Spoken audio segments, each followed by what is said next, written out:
Hello, hello, everybody. I'm just going to quickly share this.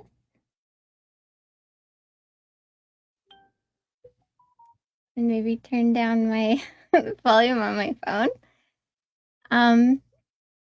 So I have a happy surprise tonight. I invited a bunch of people and I think Jesse invited some people via email or other ways because I don't have anyone's emails or phone numbers or anything. And we're going to do an open panel, but the happy surprise is that Jesse's actually going to be able to join us tonight. So he was feeling pretty tired earlier and wasn't sure he was feeling up to it, but yeah. So, we can put that up.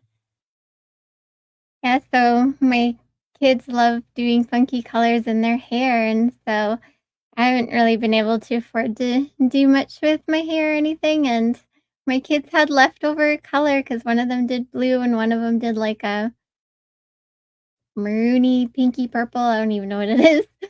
So they were like, "Can we put streaks in your hair?" And they put in a lot more than I expected, but I love it. It's fun.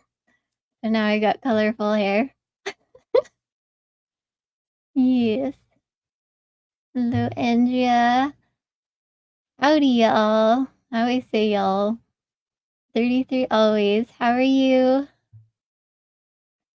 And hi, Nicole. Okay, so I guess I should start with putting in the link. I'm just learning all this, so copy. Hey, hi, Jesse. Paste. Hi. Hi, beautiful Angeleen. Yay. How are you doing? Good. My heart is still racing, but I will calm down. Yay. You said you were a little nervous? Yeah. Oh, Of I course. thought I'm I'd come. always, even when I'm like coming on a panel, if it's been running for a while and lots of people are on, I still like my heart will be racing until it calms down. Just the way it is. Yay. So I posted the link here. So if you guys see that link, you can click on that and it'll bring you up here on the screen with us, and you can keep your camera off if you like. And we're just gonna chat and have a conversation tonight. Hello, Jazzy. And your hair looks great. Thanks, the way. I was a little bit like, there's a lot of color in it, but it was fun. I'll rock it for a while. And Andrea says you could put anything in your hair. That smile is your ticket. Aw, you're so sweet. The way he smiles. And Lynn says it's always exciting connecting the links. Yes. Jesse does an amazing job at just interviewing people so we can get in-depth views and insights into every person and the wisdom that they have, and he keeps it diverse, right? Which is really important. Mark the Arc Spark. Did I miss the dance party? Yeah. There's Hawkers. I heard him bark. Yeah, he just finished his bone, so I'll be back. Okay, sounds good.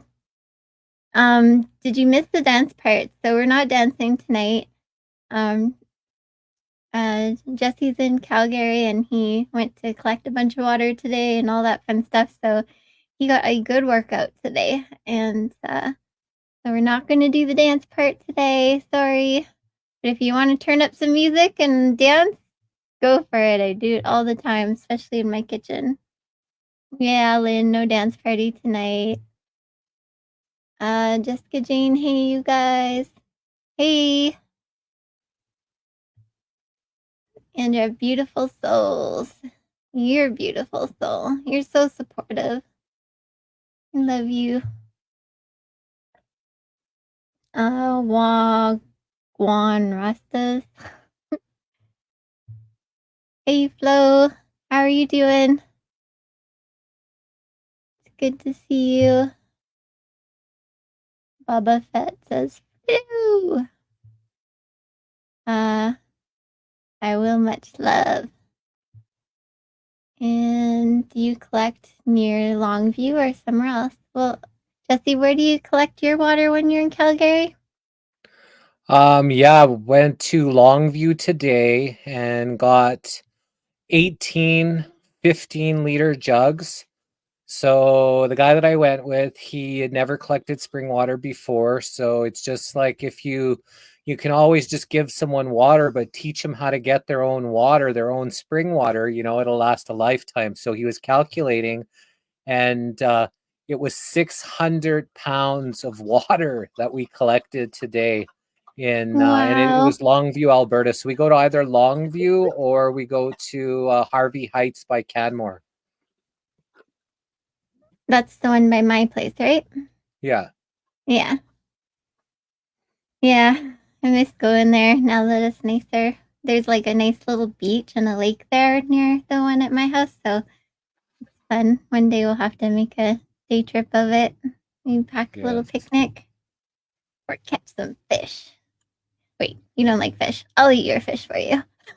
Yeah, I can catch fish. Me too. I love fishing. Bet I could sell them the water. Sell who? What water? The fish? The capitalists want to sell anything to anybody. That would be one heck of a salesman, that's for sure. Uh oh, thank you guys for all your comments. Emil Shelbourne, that's pretty. Excellent. We get at the Longview Spring too. Oh, cool. Is this someone you know in Calgary? I'm not sure. Emily? Well, Is it Emil? Emily? I'm not sure. hello, and whoever you are. We're not sure who you are on YouTube. Not as familiar with everyone on YouTube if you're from Facebook. Holy War is ongoing. You're ain't holy, I'll tell you that much. A mill. I will do some radionic testing on the Longview Spring soon. That's cool. Please let us know what you find. The guy that I went with, Ken, he's a plumber, big black guy plumber. He lifts lots of weights. We were supposed to lift weights before we went, and then we were going to lift it afterwards, but didn't have time. He's got a huge, massive gym in his house. He says he's going to actually go and get the water tested. He knows of a testing place, so he's actually going to go and test the water that we do have. Oh, that's so good. Yay. You're funny, Flo. Kate, hi guys. Love you from Australia. Ooh, Australia. So it's probably early there. Holy Wars never end. So I don't know. My comments, like Jesse, once the comments are gone, I can't go back and get them. So I don't know why it's like that on my thing. Yeah, you got a wrench. So yeah, so the wrenches are not for punishing anyone in the chat at any time. They're just help people connect. So you can click on people's names and find their channels, and we can kind of all connect that way. And that's all the wrenches are for. So if Yeah, you can anyone, see you can see other people's channels, and also you can post links to your right? channels, right? I don't mind people promoting here on, the missing link and stuff. Yes. So, we definitely, it's not for anyone there's no timing out. There's no none of that power. We hear any of that, then it's the obviously the wrench is gone, but we just like people to connect and share links, and and that way people can't get timed out and stuff. So we appreciate y'all coming here and hanging out with us. Hey, Cynthia. I was saying to Jesse, I'm like, I hope Cynthia comes. Please try to get a hold of Cynthia. Because I was like, Yeah, I I'm said probably we going to sit didn't. up here all by myself. I thought we could have a great chat. Yeah, and I only have Cynthia's contact for email, and then when I email her, she doesn't get it right away, so she doesn't check her emails. Yeah. So I didn't even And email her because she doesn't. But you're all more than welcome to come up and hang out. I still got to put some water away, and Angeleen was a little bit nervous to kind of do this on her own. So I decided to come up, but I might just, if once people come up, I might just relax for a little bit because, you know, collecting 600 pounds of spring water and then having to bring it all inside and down a bunch of stairs. build So those guns. yeah. Oh, look at your sexy arms. Ah. I've been doing some weird workouts too.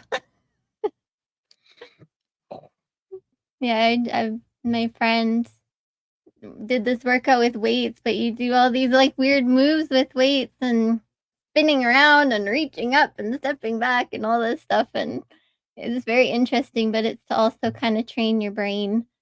Um, will you flow state? I don't know what I missed. I can't go back in the comments. I don't know why on my end I can't scroll up or back on any comments. He said he's So, gonna stop being a douche. So oh, that's she goes, will goals. you at flow state? uh, you can still wear the hat. That helps. Probably not. Yeah, yeah, yeah. Oh, cool. Yay. Be awesome if you could come. Love, love, love the hair. Yay. Thanks, Lindsay. Very cool. I'm enjoying it too. I still get nervous a little bit every time I see it, and then I'm like, when you, talking girly now. This is a girl chat. But when you like get all these clothes that you like that look good on you and you have a totally different hair color and then nothing seems to like really go together anymore. So I gotta like figure out my clothes again. I I'm just seen eating, then I Flow will come State up. remove a bunch of Yay. messages from Lindsay, so you obviously his wrench is toast. Yeah, it's again Oh not for no. I timing see her. anybody out. That was the fastest wrench I ever seen get and go. So yeah. How do you see that?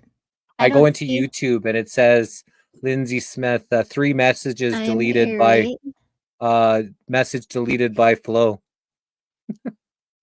Nice. Happy. I'm eating, then I'll come up. Yay. Happy birthday. Thanks. My birthday's on Wednesday. I'm going to be 42. Ugh.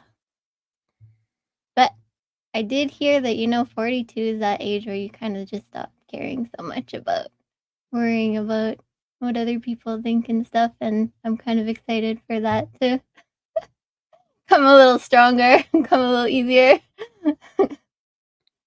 Be nice, bro state. That's hilarious. You can click. I'm afraid if you leave, Jesse, then I'm gonna miss a bunch of comments. It's okay if you miss them. That's, like a lot of people comment within each other's people commenting within, and we just do that out of, kindness, but um it's Hi, not Miss super. Flo. Hey, can I get you to come up here? If there's any way I convince you, I think I'd like some of the girls to come up tonight. Lindsay, you want to come up here? I mean, guys are totally welcome up too, but come on, let's get some girls up here. I've got my boots on. I'm ready to kick anybody who wants to start problems. So we'll keep it like let's have fun tonight.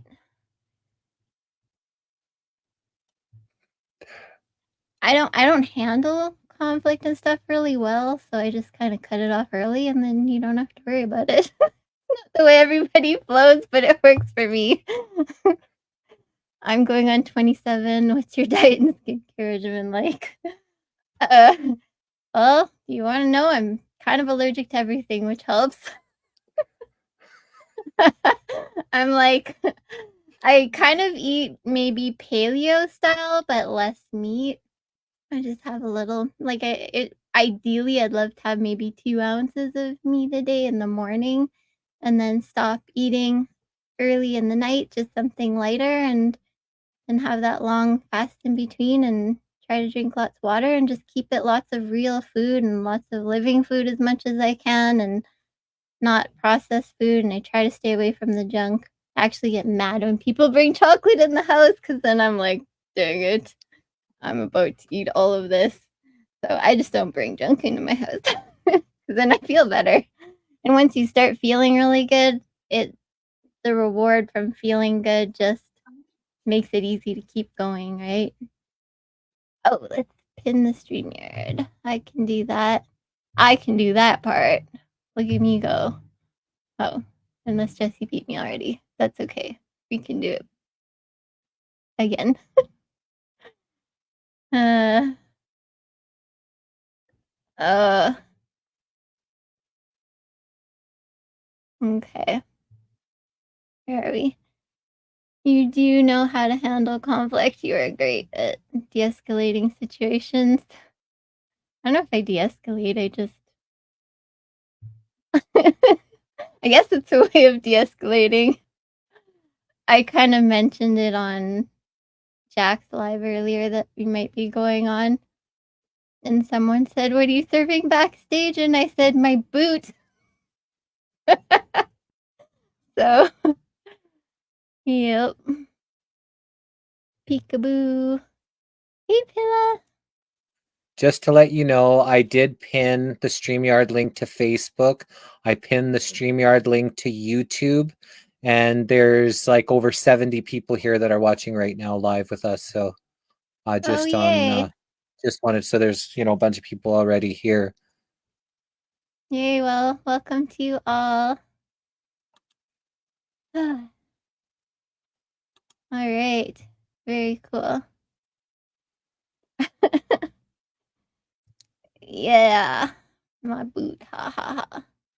Really, everyone's pretty good. But you can tell there's a couple weird people that just go around and they're like automatically trying to like think of ways to stir the pot and trigger everybody and start fights, and you're just like, and we're done.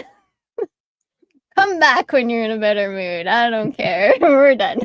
Right? And just think, Angeleen has less patience than I do with them. Oh, totally.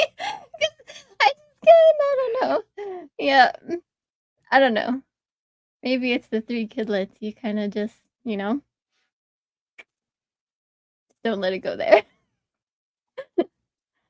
I'm not that strict even. I mean, yeah.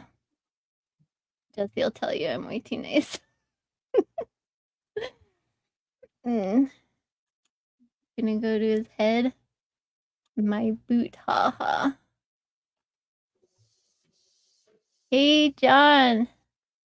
Oh, I guess we have to add you to the stage first. And you disappeared. Okay. No Yeah, triggers. Oh, yeah, his camera didn't come up yet, so okay. Turn so you I think down he a was little just bit. having connection issues. How's the sound? Everyone's sound. I mean, just here sounding okay. Actually, a lot of those types, Angel. A lot of what types? Explain yourself. The block feature is marvelous. Indeed, right? So simple. Send you big love from Michigan. Thank you, Victoria. And Andrea, more recently, people are conflicted with all that's going on. I can understand. We all process differently. Yeah, well, I don't know. I just see it like, oh, perfect top. Or what's the topic? No topic. we're just going to talk about things we all kind of know and love and are passionate about, and whatever comes up, comes up. If anyone want to ask any questions or suggest any topics, that's also cool. If you want to come up and talk about something that you're kind of into or want to chit chat about, you're welcome to do that as well.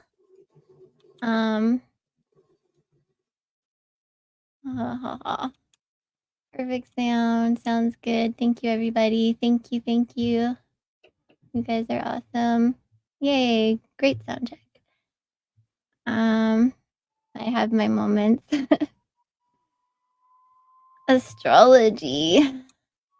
Oh, well, I guess we have a perfect guest for that topic. I looked a little bit into astrology, and it is very fascinating the deeper you go into it. Like when you just get into the surface stuff, I didn't really get it because I'm an Aries sun, but I don't feel like I represent much of an Aries sun at all. And then I'm like, oh, well, your rising is actually your strongest, which is Cancer. And then Cancer's ruled by the moon, which is my Aquarius. So my ruling chart thing is Aquarius. That's my ruling chart sign.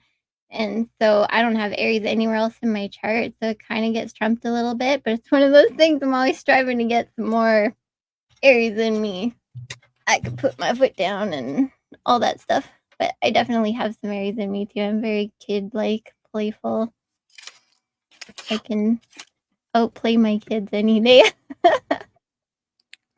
And welcome, John. Are you on your audio? Because we can't see your video. He's muted. Unmute? Oh, we can't unmute him.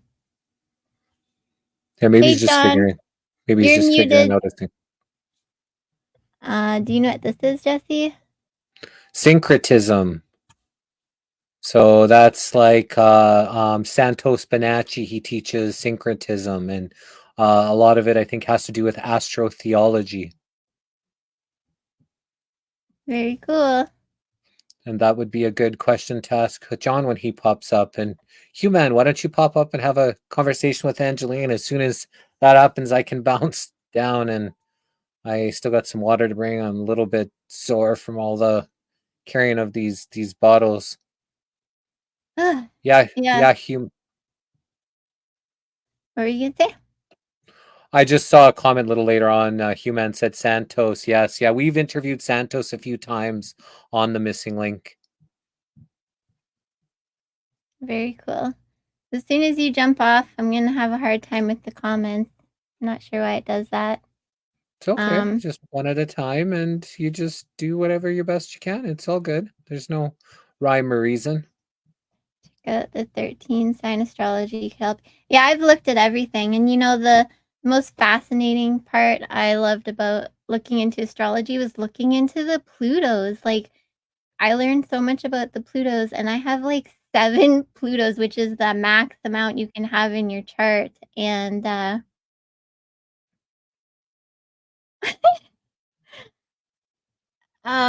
you aware of your name, Cynthia? Oh. Hi. Hi, guys. Can y'all hear me? Yes. Let me change my name. You know, people pay for Yeah, name go changes. ahead. Oh, you look so beautiful today, by the way. Oh my gosh. Thank you. You look gorgeous. I can't believe you're 42. I was like, oh my gosh, really? I'm always so in love with your hair. I just did the aloe treatment. So I just did it today and washed it off. But I'm excited. I went to IKEA and balled out. So I've been putting together IKEA furniture today. Hey, can y'all text the United States? Yeah. Okay. Yeah, I can. I think I got a low rate. Or no, it's free to text. Yeah, free to text. Yeah. Make sure it's free to text the US, because I went and I got a new cell phone, a new plan, and I went and text like hundreds of numbers Oh in the no. thing, and all of a sudden they said I had a $350 bill for the text messages, and I'm like, what are you talking about? I thought it was the same plan. And so it didn't, so I had to change it back to the plan where I've got free text and long distance and all that kind of stuff. I put my number in the back. Okay, yay. I was gonna take a picture of it. So, My and sheet thankfully on nobody, when they everything. come up, they won't be able to see it. So I'm glad it's just us up here. Yeah, the numbers, like any comments, anybody that pops up afterwards can't see what's not until when they're not up. Oh, perfect timing then. I got it. So I'm here, and then I will help you with the comments. I can't pin them or anything, but I can definitely read them to you. Well, it's not that it's like, you know how those comments keep going up? I can't scroll back, so if I miss comments, they're gone. That's all.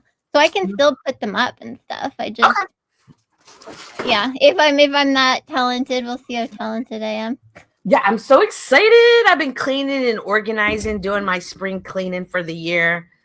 I have a ton of stuff to go to Goodwill and drop off, and I'm excited.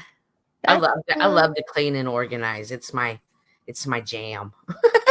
Actually, that's funny. That's what I was up to today too with my kids. We were like going through things, organizing things, putting stuff in boxes to go in storage, and we filled up a huge giveaway bag, and we still got a ton to go. So yeah, that's what I did. And then I went to the thrift store and bought some fake plants and a pretty vase. I found a vase, guys, and it turned out to be from Tiffany.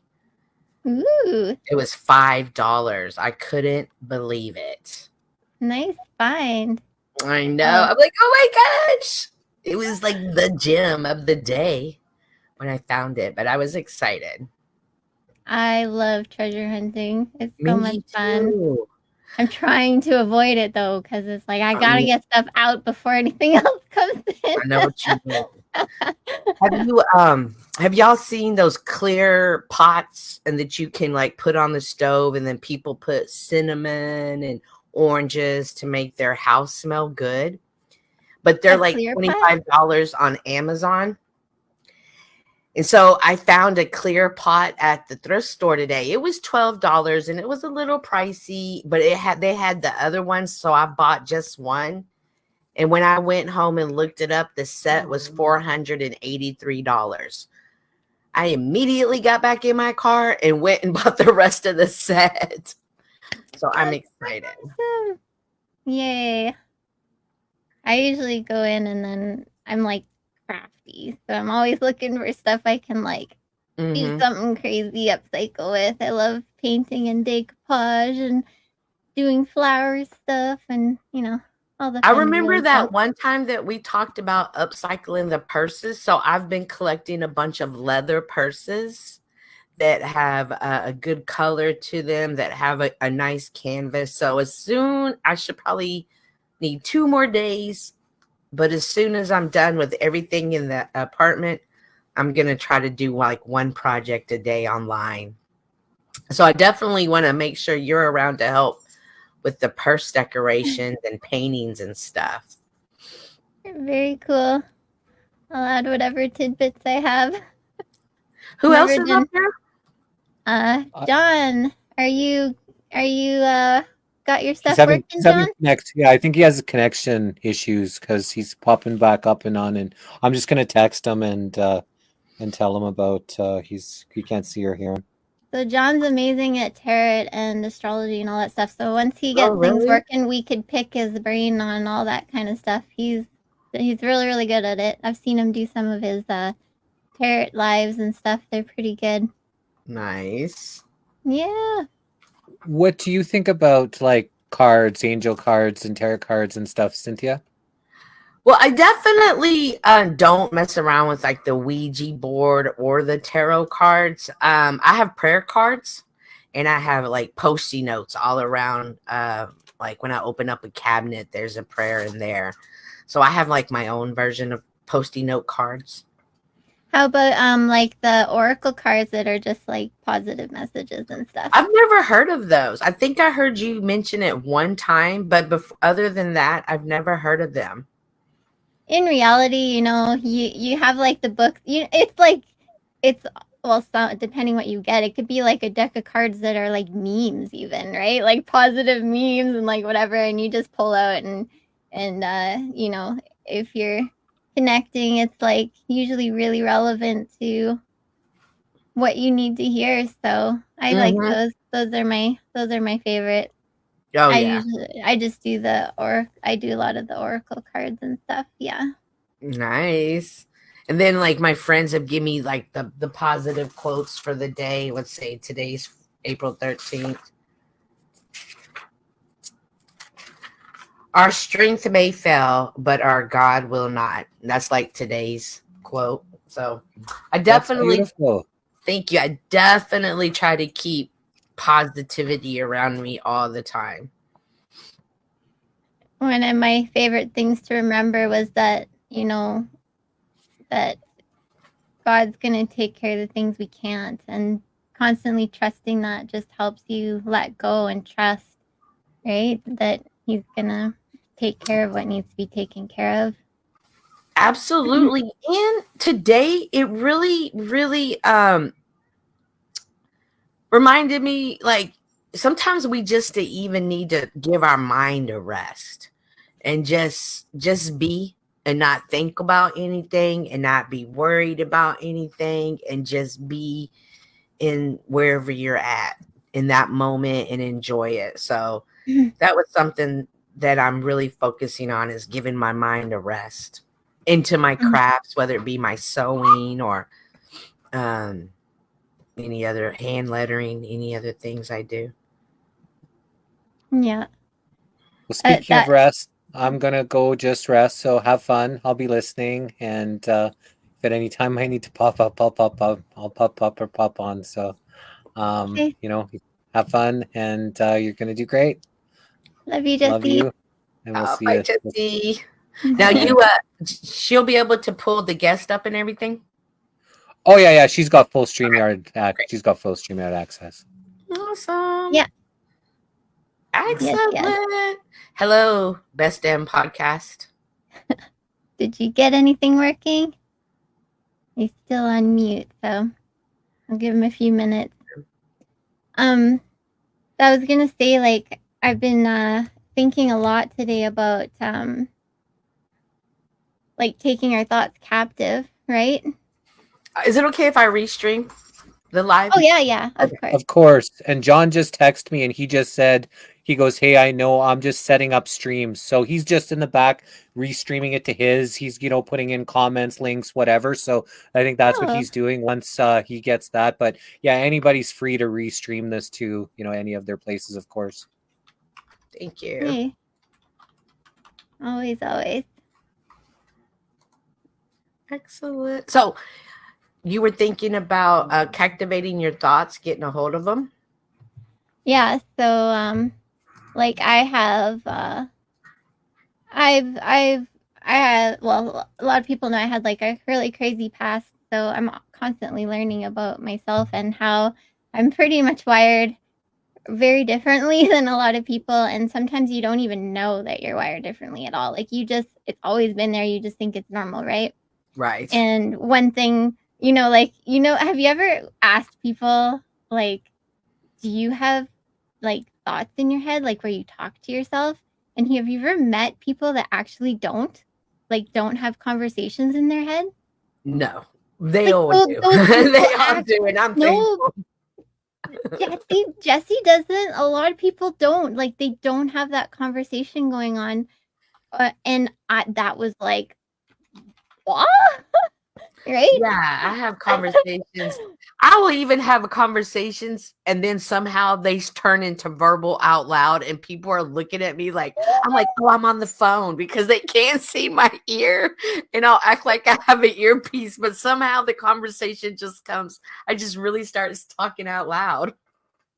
I'll, like, when I'm getting ready and stuff by myself, I'll like literally have a whole movie going off in my head, like, just like, you know, conversations and situations and all this kind of stuff. And I thought everybody did. Oh, they don't? Right?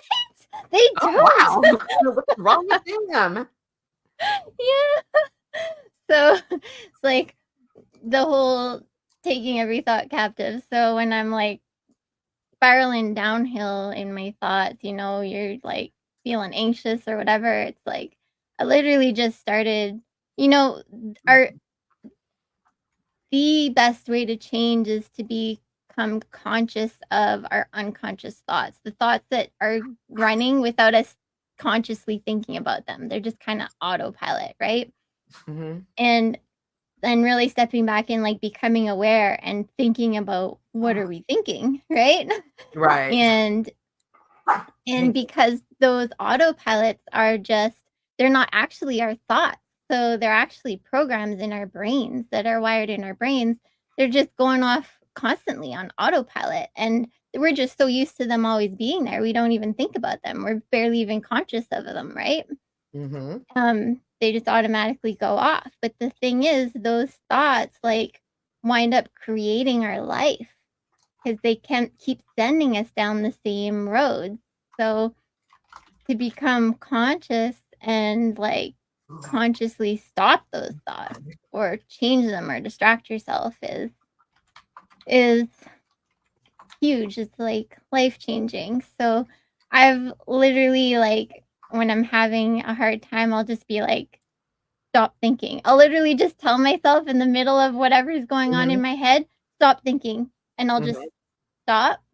And maybe I'll go like have a conversation with somebody or start doing something else or put my mind somewhere else. Usually I like to go do something else. And it's like, what do I do without all these thoughts that are there to keep me safe? All these worries, all these trying to figure everything out, all these playing out all the scenarios so that, because that's what the brain does. It's there to try and keep us safe. So it's got to figure everything out and play out every scenario and like, right, dream up everything.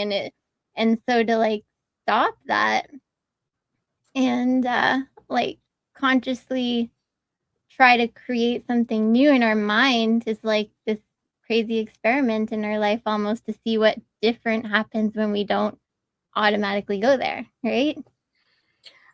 When I was young in like 6th grade, I read a book about the Black Panther Party. I don't know if you're familiar with them. They were a group in the 60s that fought for black rights and schools and stuff. But one of them ended up going to prison and he was in solitary confinement. And he wrote that when he was in solitary confinement, he learned to control his thoughts. Like if a bad thought came in, he knew how to stop it and get it away from him and how to bring in good thoughts. And so that was something that I thought was really interesting. So I did start working at it in 6th grade. It's definitely nothing I didn't get until I was like 30. But whenever I have a bad thought and I realize it's a thought that's intrusive or somebody put it there or it's something that's not good for me, I immediately get it out. I immediately just go to scripture that's in my mind and just change my whole vibe. And it's a necessity. It's a must because sometimes our minds and our thoughts can be our worst enemy. Yep, totally. And Angeleen, I just wanted to let you know, so when someone comes in backstage, just have them there until they cam up so you can see the person and the cam. Just don't, you just don't want to be bringing random anybody up because sometimes there's with an open link, there's sometimes people can maybe not do the best thing. So if you know them, then obviously when I know somebody and I know it's them, I just bring them right up. But if you do have to say something, just say, hey, turn your cam on, you can turn it off, but just make sure you cam up before you come up. Okay. Hey, Em, I'd love if you'd come up if you want to come up and join us. And welcome your new guest. This is Mark Link. Hi, Mark. I'm going to drop the StreamYard link in my chat as well. Okay. I put the StreamYard link in the private chat, I think, too, if that helps.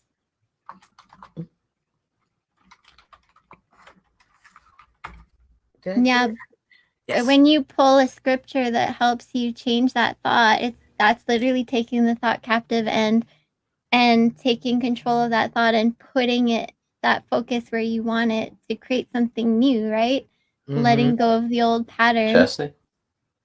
Angeleen, hi, Jesse. Hi. Oh, hi, Mark. Hi, can you hear me? Welcome. Hello, Yeah. can you hear me? We can Yes. hear you. Oh, Can you hear okay. us? I'm sorry. Yes, I'm sorry. I wasn't sure if you could hear me or not. Yes. Oh my gosh, quick side note. I went to this Whole Foods and they were having a clearance sale on Canadian cheese. I didn't know y'all's cheese was that freaking amazing. It was $2. I would have bought all of them had I had known they were Rachel. Rachel. Hi, Rachel. I would have bought them all. So I'm jealous of y'all's cheese. There I am. Hi, how's it going? Hi, Rachel. Good. Good to see you all. I want to check in. So you were saying you were being attacked because you had me on your program or something? From Yeah, Joe? there's some. Yeah, there's. Can you hear me? Yeah, I hear you. Yeah. So there is some group of people that are out there. They're looking for any reason to attack, Yeah. and the people were out there, restreaming saying that we were promoting, the trans agenda, No, and that not we at were all. like, You're not at so all. this is what was going around, and Yeah. they just try to find any little reason to try to put our names in their filthy mouths and stuff, right? So unfortunately it was on you. I heard some people that were saying some horrible things, Yeah. and but it comes with the territory of opening up to this internet world. Yeah. No, and it's so important to know that one of the things I talk to people about, I try and communicate. I've a program where it's like we talk about records and stuff. We do politics a little bit. I bring it in. I bring the politics in, and we got a lot of liberal people that react to me. So I'm a real anomaly, and so much I'm kind of have this conservative bent. And I identify as a Christian. And so ultimately, it's like God's got to judge me for my sin. If you're a believer of that and you're judging, I think it's always the case if you want to look at the beam in your own eye before I judge a righteous judgment. I'm not advocating anything, right? It's really important. And just so you know, if anybody ever comes on with my name or in my guise, if I'm not here like this, and if they're rude out there, it ain't me. I'll always be very kind and supportive of you because you do nothing but promote an inquisitive, searching, inquiring mindset. And so that's the deal. Well, just wanted to let you know the strange part is the person that came on as you in the comments. Yeah. They weren't saying anything bad, making you look bad. They were just saying, "Hey, I've got a vagina," and all this, like saying like things like it was you. But they weren't being rude or anything. And then when I checked, they only had a couple subscribers on it. So it was someone just trying to impersonate you. I'm pretty sure I know who it was, but I just wanted to ask just in case you do go with other accounts. But if you make a comment into the YouTube, I'll just put you as a moderator, and then we'll automatically know it's you. Yeah, I can do that for you. Yeah, the ones that I know who did it were basically ones who try to do it to everybody. Their whole show is based on trying to stir up trauma, so I'm not like overly surprised or anything. I have my boots on and I'm ready to boot anyone who tries to stir trouble. And we're not up here to try and bash anybody at all. We all know these familiar characters, so don't worry about coming up. No worries, I'll do my best. And hello, Caucasian Sasquatch. How are you? What up, homie? Salutations. Welcome to the show. So I threw out the link, Jesse. Hi, Jesse and team. All right. Oh, you caught me. There you go. Yeah, we got you. And same with you, Caucasian Sasquatch. If you want to put a comment into our YouTube channel, and then we'll make you a moderator as well. And that's for you to share links. I don't mind you promoting channels, your own channels, other links, connecting with other people. The only thing about moderators, it's not to time anybody out, to delete anybody's comments. That's not why we're doing that. And anybody that does that just gets their moderator revoked. Like we just want people to be able to connect with others and to be able to promote their own channels and stuff. I like when people can promote themselves. We got quite a large, a subscriber base, so we're reaching a lot of people. So if you do promote your own channel, that's totally okay with us here. Well, it's very kind of you. I'm not really here to do that. I'm just here to hang out and talk about whatever's going on.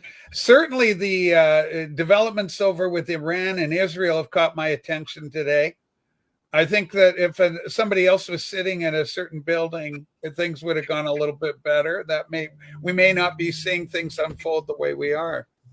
But that's my take on that. But yeah, it certainly got my attention. I'll tell you that much.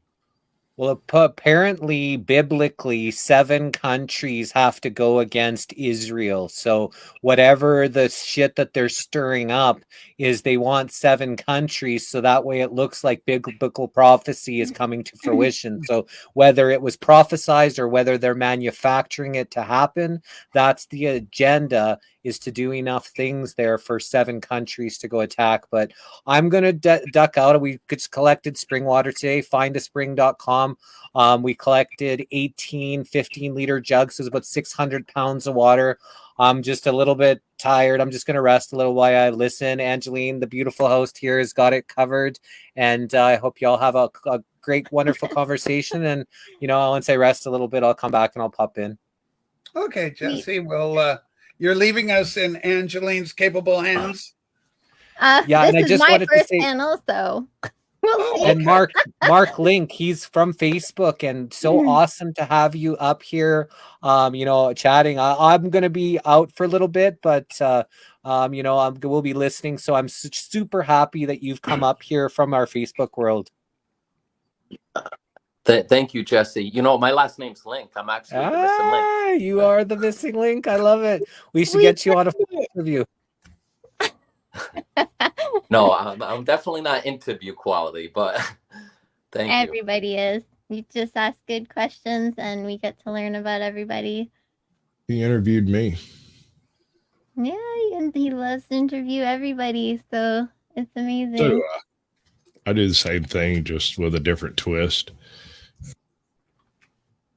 Yay. All right. Angeleen.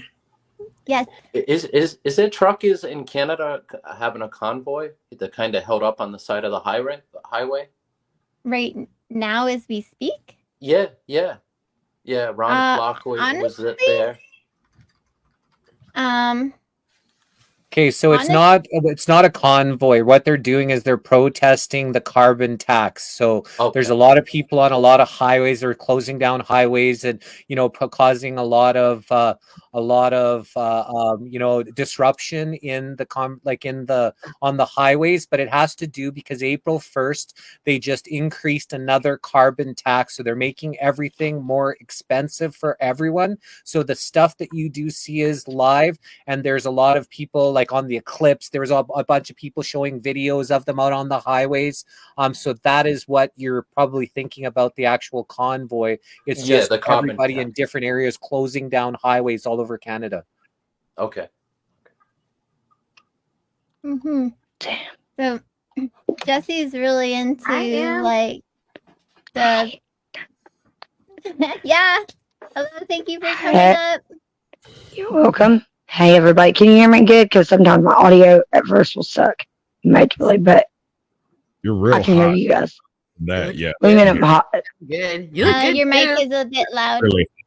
Okay, hold on. Let me fix that. Hey. Oh, I know what that might be about. It always does that. This is when she breaks. It's all the way up. There's the next 20 minutes fighting with it with curse words and spells. Is it still really loud? I don't. Is it still loud? Okay. No, it's not so hot now. It's good. Okay, cool. Yeah. All the way up. Yeah, that's what it was. So Jesse's really into the he's really into all the research and the political stuff and the stuff going around the world and all that kind of stuff. And he kind of keeps me in the loop with some of that. And I think my passion and focus is more around and his too in a way, but health and personal development and nervous system rewiring and all that kind of stuff. So he is really on top of the political stuff. I mean, you must really be proud of him for trying to make a difference and taking a stand. Totally. And how can you not be when you interview literally so many people every single day, every day of the week? Like, that guy never stops taking in information. So Yeah, I he's can see definitely a that. wealth of knowledge. Yeah. Yeah, so It's we pretty were cool. kind of, any topics that anyone has burning that they'd like to bring up? Highway, the axe attacks. Yeah. Yeah, we don't have a. I'm whatever tonight. Yeah. We don't I have. have a neighbor that has a dog named Barbie. It always reminds me of Barbie. And every morning, like, she popped up at 7:30. She comes and she starts barking outside of our window. Like, her mom will just let her out while she's, messing around. And she comes and barks, and then my dog starts barking, and I have to open up the door, and they just play. It's so cute. I'm like, your little friend's outside. Tell her don't come at 7 o'clock in the morning. I know, right? Oh my goodness. Mine does every morning. She comes down the stairs, jumps into bed, and it's like she has to literally flop her butt on my face. Like, not beside me, on my face. Like, get up, Mom. I'm like, really, Annie? It's like 7 o'clock in the morning. Like, what are you doing? I'll rub your belly, but get your ass out of my face. Because I was dead asleep one morning. She's like, pow. I was like, what the hell? And she only weighs like 5 pounds, though, so it wasn't that bad. But she's serious about that every morning. I have to have big boundaries with my cats because I am allergic, but I still cuddle them and love them and whatever, but I can't have them in my room. So, but they're my cats are like, I have 2 cats, the mom and the baby. And I say that my cat adopted us because at the time, there was like no cats. And as soon as we said, okay, we can have a cat, this cat literally showed up on our back door that night, scratching on it. We're like, what? And we let this cat in. It was minus 40 below, it was freezing. And we let her in. She had a bit of her ear frostbit off and kind of a fractured pelvis, but she came in, she adopted us, and she like started protecting my kids. She would herd my kids. Like, if they were in the yard, she'd be like following them and like meowing at them, and she'd come get me if they were ever hurt, and she'd meow at me. And if the kids were ever crying, the cutest thing in the world, they just flop on the bed and cry or whatever, and they would crawl on the cats would crawl on their lap or crawl on their back and start purring, or like just total mama cats. And I love them. I say she's mom number 2 here. Yeah. I have a cat. I used to have cats when I was younger, but I don't anymore. And I think I might have developed an allergy because my daughter has cats. And when I was down there last week, I sat on her couch. I slept on the couch, and I woke up the next morning. I had this like blotchy rash all over me. She was like, "I think you're allergic to cats." I was like, "I don't think so." She's like, "That's where the cat sleeps." I was like, but then I came home. There's no cats. It went away. So I might be allergic to cats, which would suck because I wasn't before. And Angeleen, can you suggest anything for bad allergies? I have bad allergies myself. Like nasal.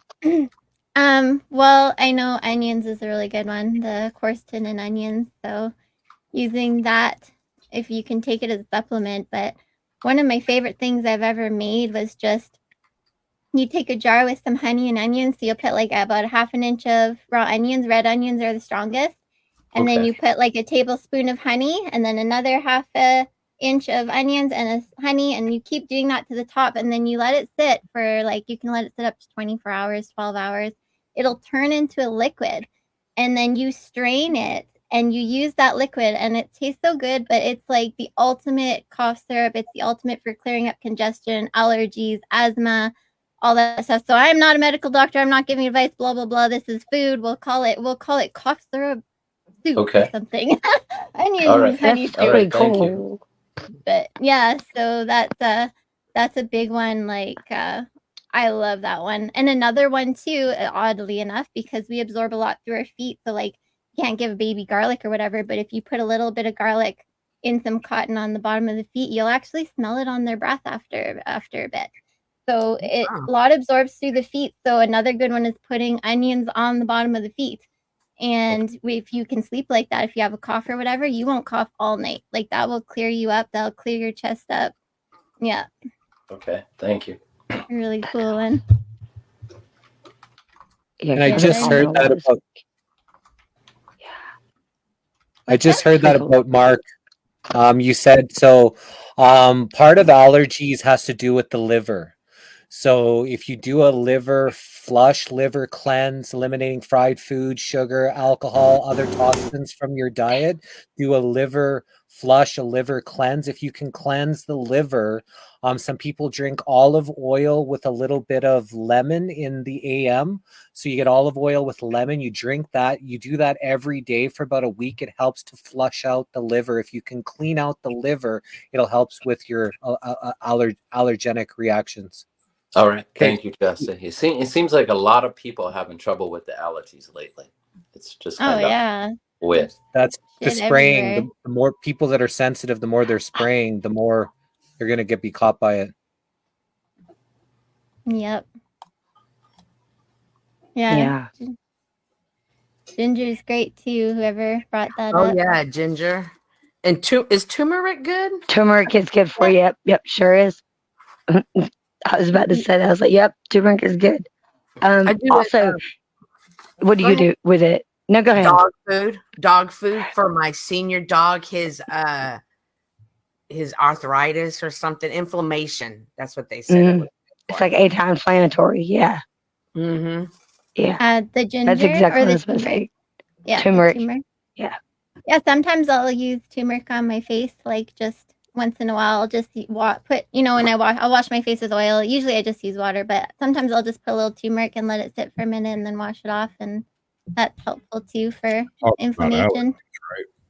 I was trying to dye my hair because I was thinking that it would dye my blondes, my grays blonde, and it turned them green. And everybody was like, "What did you do to your hair?" And like all the gray was green. I don't understand. There might be a lot of copper in your water too. Sometimes that can have an effect on when you're dyeing your hair, like especially if blonde. The issue with blonde, like you've got to, yeah. But I'm so sorry about the green. That sucks. That sucks so bad. What did you put on your hair? Trying to cover the grays. I was gonna try to like highlight the grays with blonde, and it just went green. So then someone said to try cinnamon or coffee, but I was like, heck no. I'm just go get a box of dye. Oh my goodness. Don't just, yeah. Oh my goodness. Bless it. I know eucalyptus oil has been shown to be just as good as like scientifically hair growth stuff that you would buy like from the doctor or whatever. And it also darkens the hair color a bit. So it'll add some. But there you go. Yeah, but that's a really, really good one for the hair, especially around the scalp and stuff. But yeah. John Keen, are you up and running, or are you still figuring stuff out? Hey, how's it going? Yay! Hello. Can you hear me? Yes. All right, awesome. I'm up and running. I am actually just trying to get it streaming on my side. That's what took me so long. So I apologize for that. How's everybody doing tonight? Let me see if my video.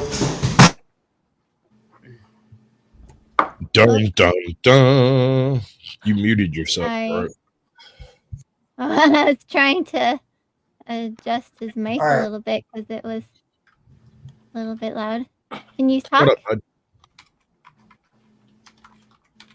Hey, John, can you say hi? I think he muted himself. No, he didn't mute his mic. He pulled the plug or something. Something bumped right there. Oh, snap. Yeah. I hate when that happens. Okay. Or if he's got one of those that adjusts on the string too, sometimes that'll do it. Mm-hmm. It's not a string, honey. You know what the fuck I mean? Damn it! Whatever the cord. You know what I meant. I must need coffee. Let it go, Cat Sash. Let it go. It's women's tonight. Don't give us a hard time tonight. Oh, it would be if he didn't give me crap.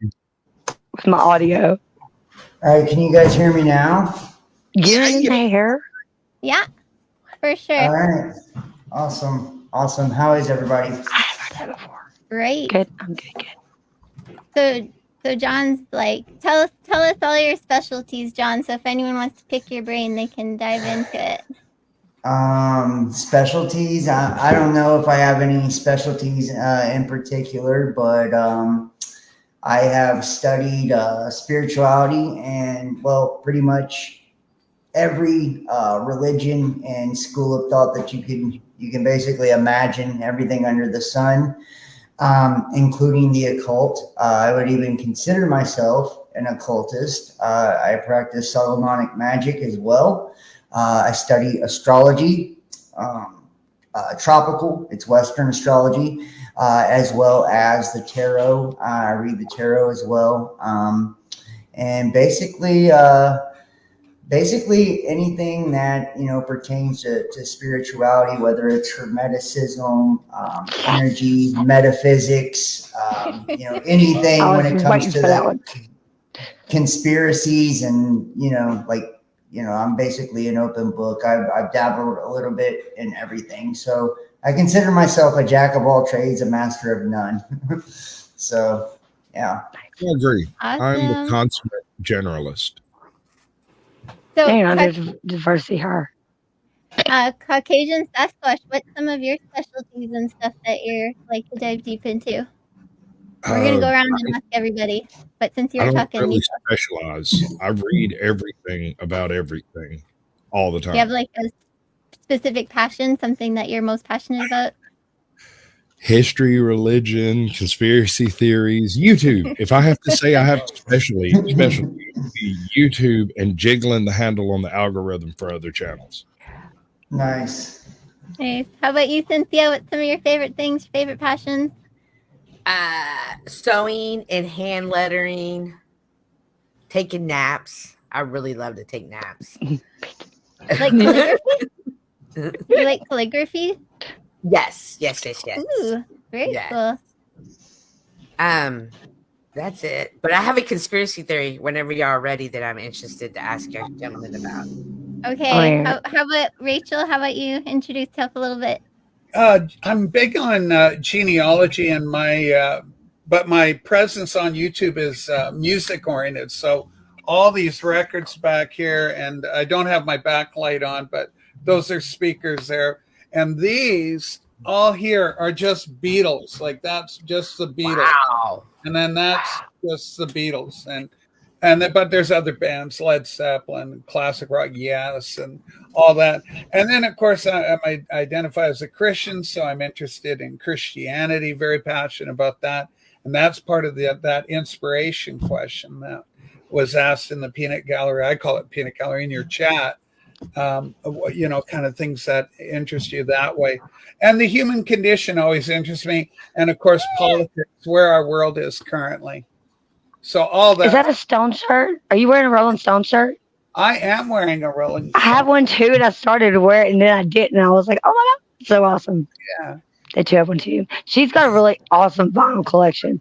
Mm-hmm. Yeah, I get every notification. Every notification. It's always some awesome, usually Beatles, but other stuff too. But she's got a hell of a Beatles collection for sure.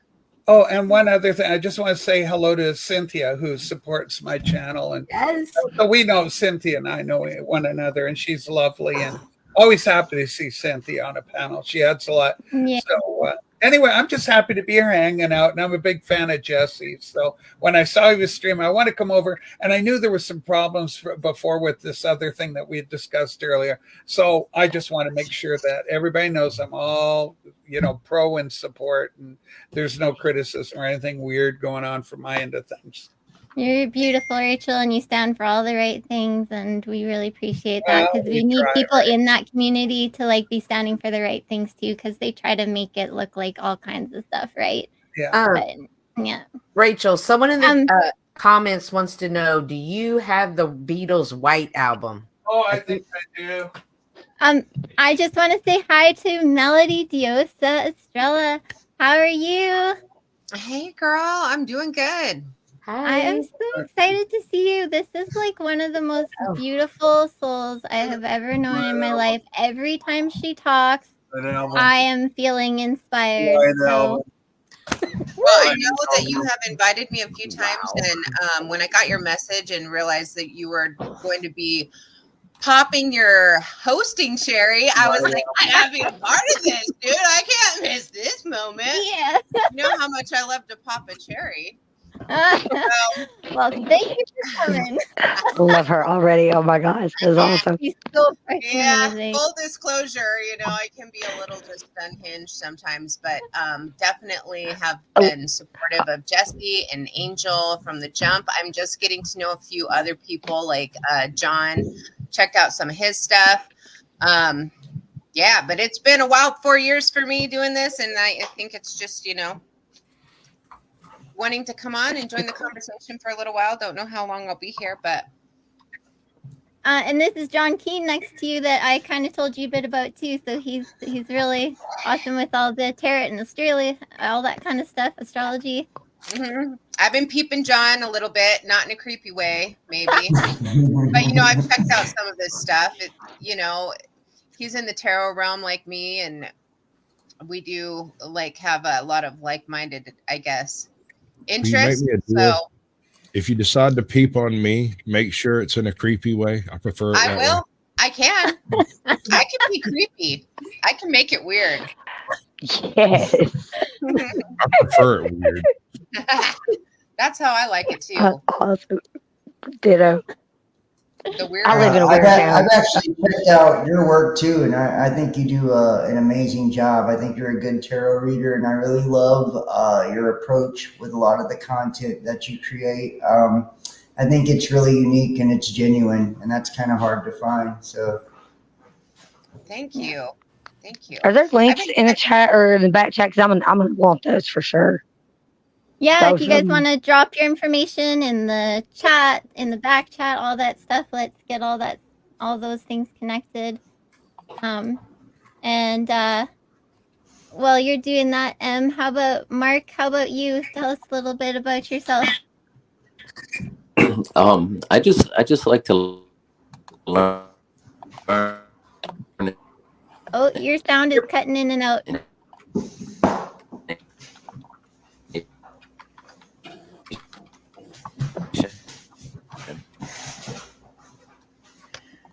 I think you might have a not so great connection because you keep fading in and out while you're talking. Okay. Is that better? That's better. I think so, yeah. You want to try again? You're muted. Is that better? Yeah. Is that better? Okay. Yes, go for it. Yeah, so I just like to I like to learn in general, but I have a special interest. Oh no. I can't hear you. I said oh no because you're cutting out again. Do you have any kind of level indicator on your microphone? Like I don't any type of little meter that goes up or down like that? Okay. All right. Well, okay. Not that I know of. It's okay. Yo, what up? Friday night, high vibes, positivity, much love, blessings, what it is, what it was, and what it will be. So let it be so. Absolutely. What up, people? Also, if anyone here is familiar with StreamYard and wants to restream, you're all welcome to as well. Just so everyone knows that. I'm pretty sure most people are familiar with that. I don't know much about it, but sure you guys all do. That's why Papa has access to my stuff, because he's better at that than I am. A lot of the time. A lot. I'm the one she calls Papa, by the way. Yeah, I forget that too sometimes, yeah. People are like, what the hell is she even talking about? It's because I recently had a grandkid and decided that the kid was going to be calling me Papa Squatch, and it just stuck. It stuck immediately with no effort. That works for me. I'm a Yeti myself. So and then I went to jail and left it as like what was it, Caucasian Sasquatch pet, and so for like a month it was like that. No, ma'am. Yeah. It was Asian Sasquatch's bratty sub. That's Okay, what. yeah. There, and when I got out, he was like, what are you doing? I'm like, what do you mean? He was like, you got to change your name. So that's why it's Barbie Sasquatch. Yeah. Or Satan's Little Princess is usually what it says under the thing, but I do that literally, honest to goodness, just to piss one person off because it drives them nuts. I'd be petty like that sometimes. I don't want to be, but sometimes it's necessary, I guess.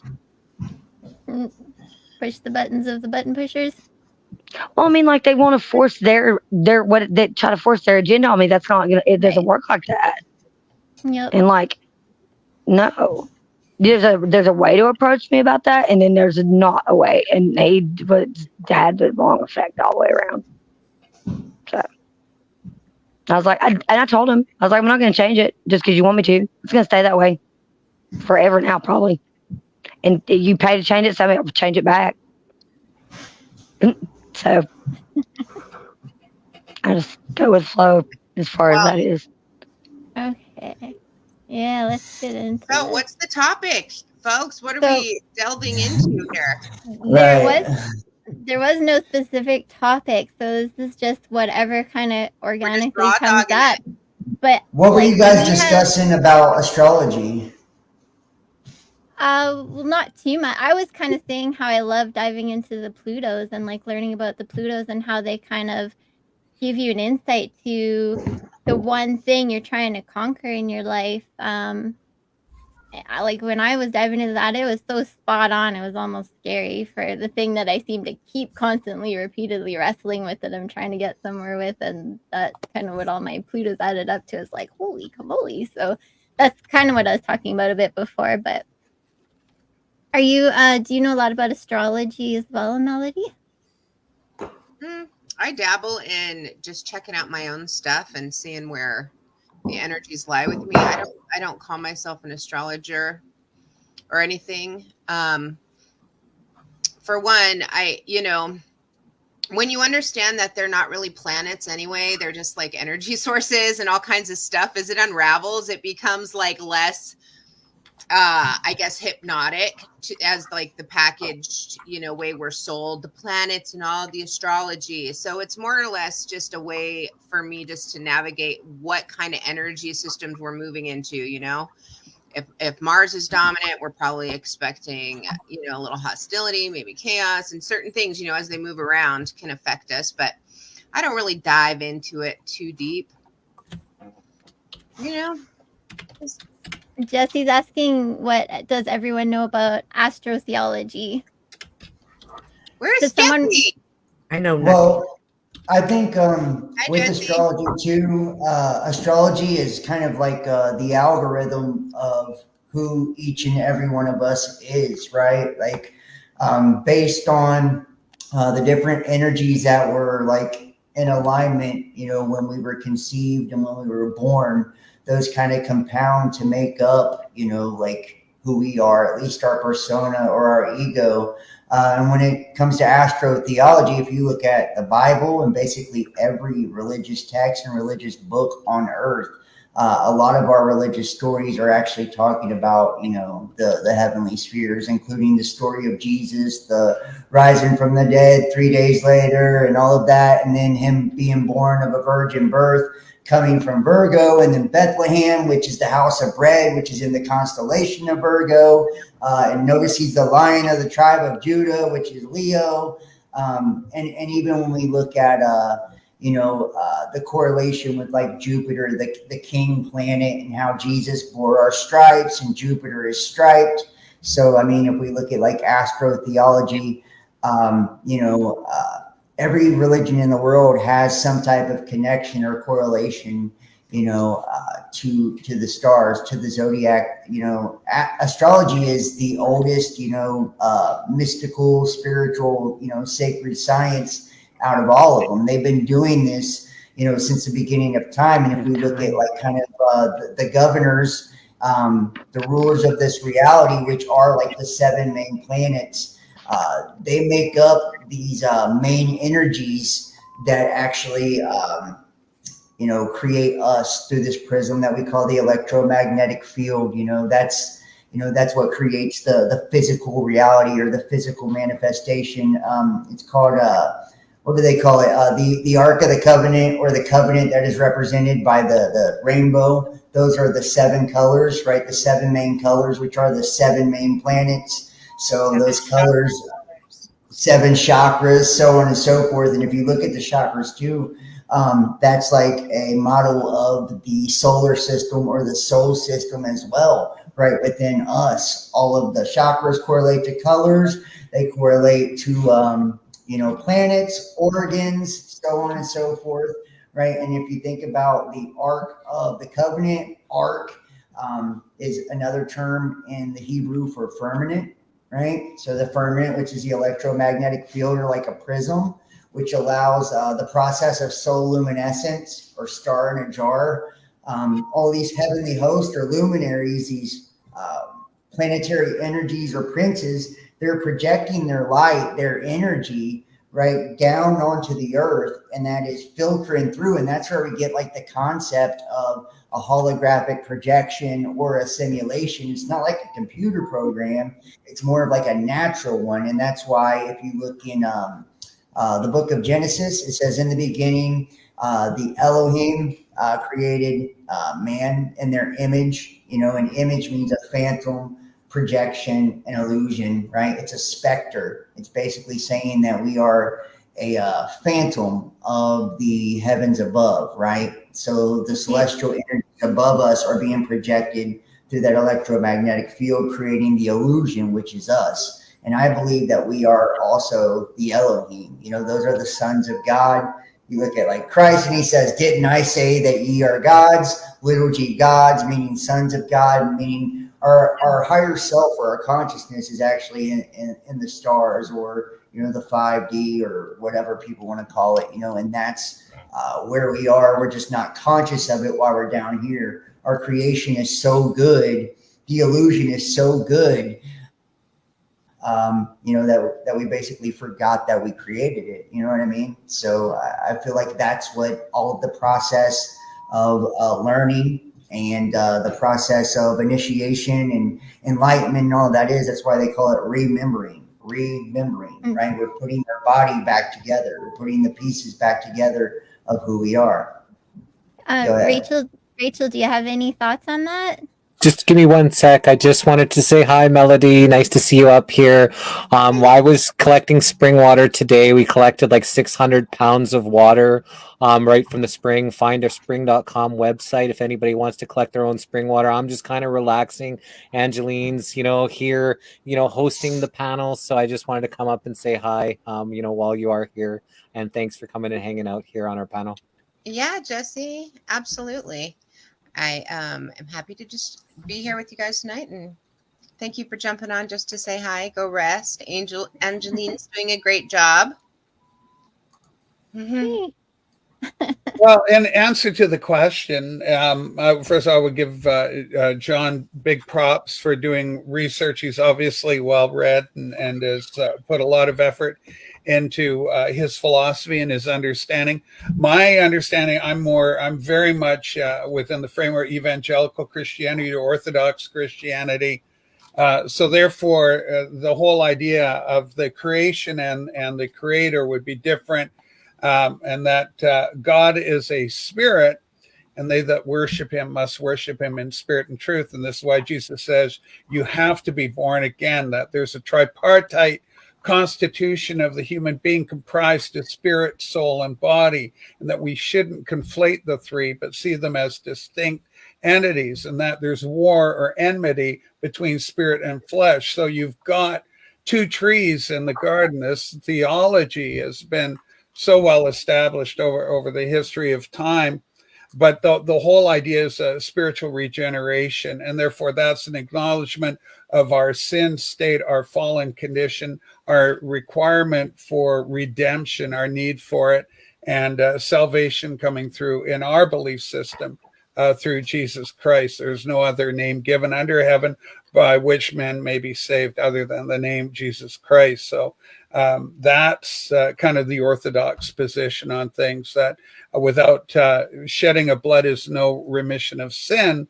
And therefore that sacrifice is required, the perfect lamb, the Lamb of God. Behold, the Lamb of God, which takes away the sins of the world. So I come from it more from that perspective, very Orthodox, very mainstream within the historic context of Christianity, notwithstanding divisions and schisms that have occurred throughout, and different expressions of the faith over time, given various historic phenomena and events. Social gospel, for example, prosperity gospel, Catholicism, Greek Orthodox, and on it goes, Anabaptist, Brethren, Pentecostal, et cetera, et cetera, et cetera. I did my master's degree on the Great Awakening, 1739, in Northampton, in New England. So Jonathan Edwards, it's an interesting kind of thing. But it's that very personal act of faith, and it starts with repentance and humility. I'm wrong, you're right. Where do we go from here? And then good things ensue. Well, you share the beliefs of a lot of people, and we have quite a diverse panel here. Yeah. So there's a lot of different beliefs here, a lot of different interpretations and way of seeing things, and how we've all put words to that life-giving energy that we all are trying to figure out, right? Thanks for sharing, Rachel. Yeah, happy to. Go ahead, Melody. I was chiming in, on my own understanding of everything. As I've stripped away the programming, I realized that coming from a certain perspective where we're looking at it like God has an ego, or the creator has an ego, and he wants us to call it a specific name, or wants us to align with a specific belief, a specific religion, and do things in specific rituals and all that. I find it to be all trash bag, my own personal belief, because at the end of the day, it is us that attaches the ego to it, and that's what we have to strip in order to get back to it. So with an ego attaching ourselves to a religion, like, look what's happening, the holy wars, look how many people have divided and died behind that, and it's all just another construct of mind control, I believe, that keeps people stuck from actually just ascending into the truth, which is very simple, and it isn't complicated or complex at all. It is, we're all fractals of the one. And I did a presentation, I don't know, I think, Angeleen, you've seen it, girl, where I took the water and the ice, and it's like, this is it, the water just changes form, but it's still the same substance, right? And so that's us inhabiting the vessel of the flesh, where we are just still the same source, we're just formed, right? So everything being mind and everything being mental, which is what the study of the Hermetics reveals, which is exactly what Jesus, when he disappeared and went MIA, okay, the story of Jesus, which there is so much around the character of Jesus itself.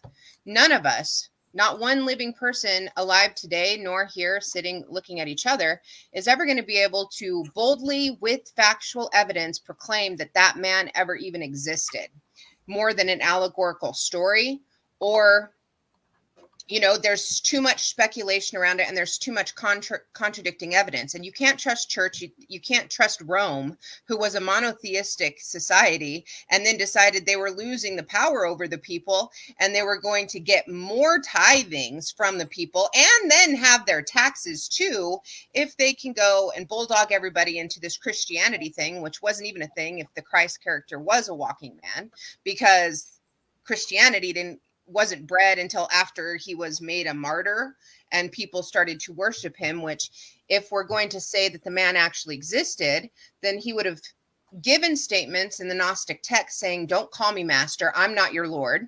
He didn't want to be the Messiah. He was never of a virgin birth. So quite frankly, the dude, as I like to reference him, kind of like a Big Lebowski kind of vibe I get when I channel into that kind of energy, just really chill, kicked back. He left, like I said, as a child. He went all over the world, studied in the Egyptian tablets of the dead. He went into the mysticism stuff. So it's like, then he came back to a population of mind control people and was trying to like say, hey, like you're fucking under this Mosaic law of 606 laws. You guys are oppressed. Caesar's oppressing you. Can we have a conversation about perhaps not being under mind control?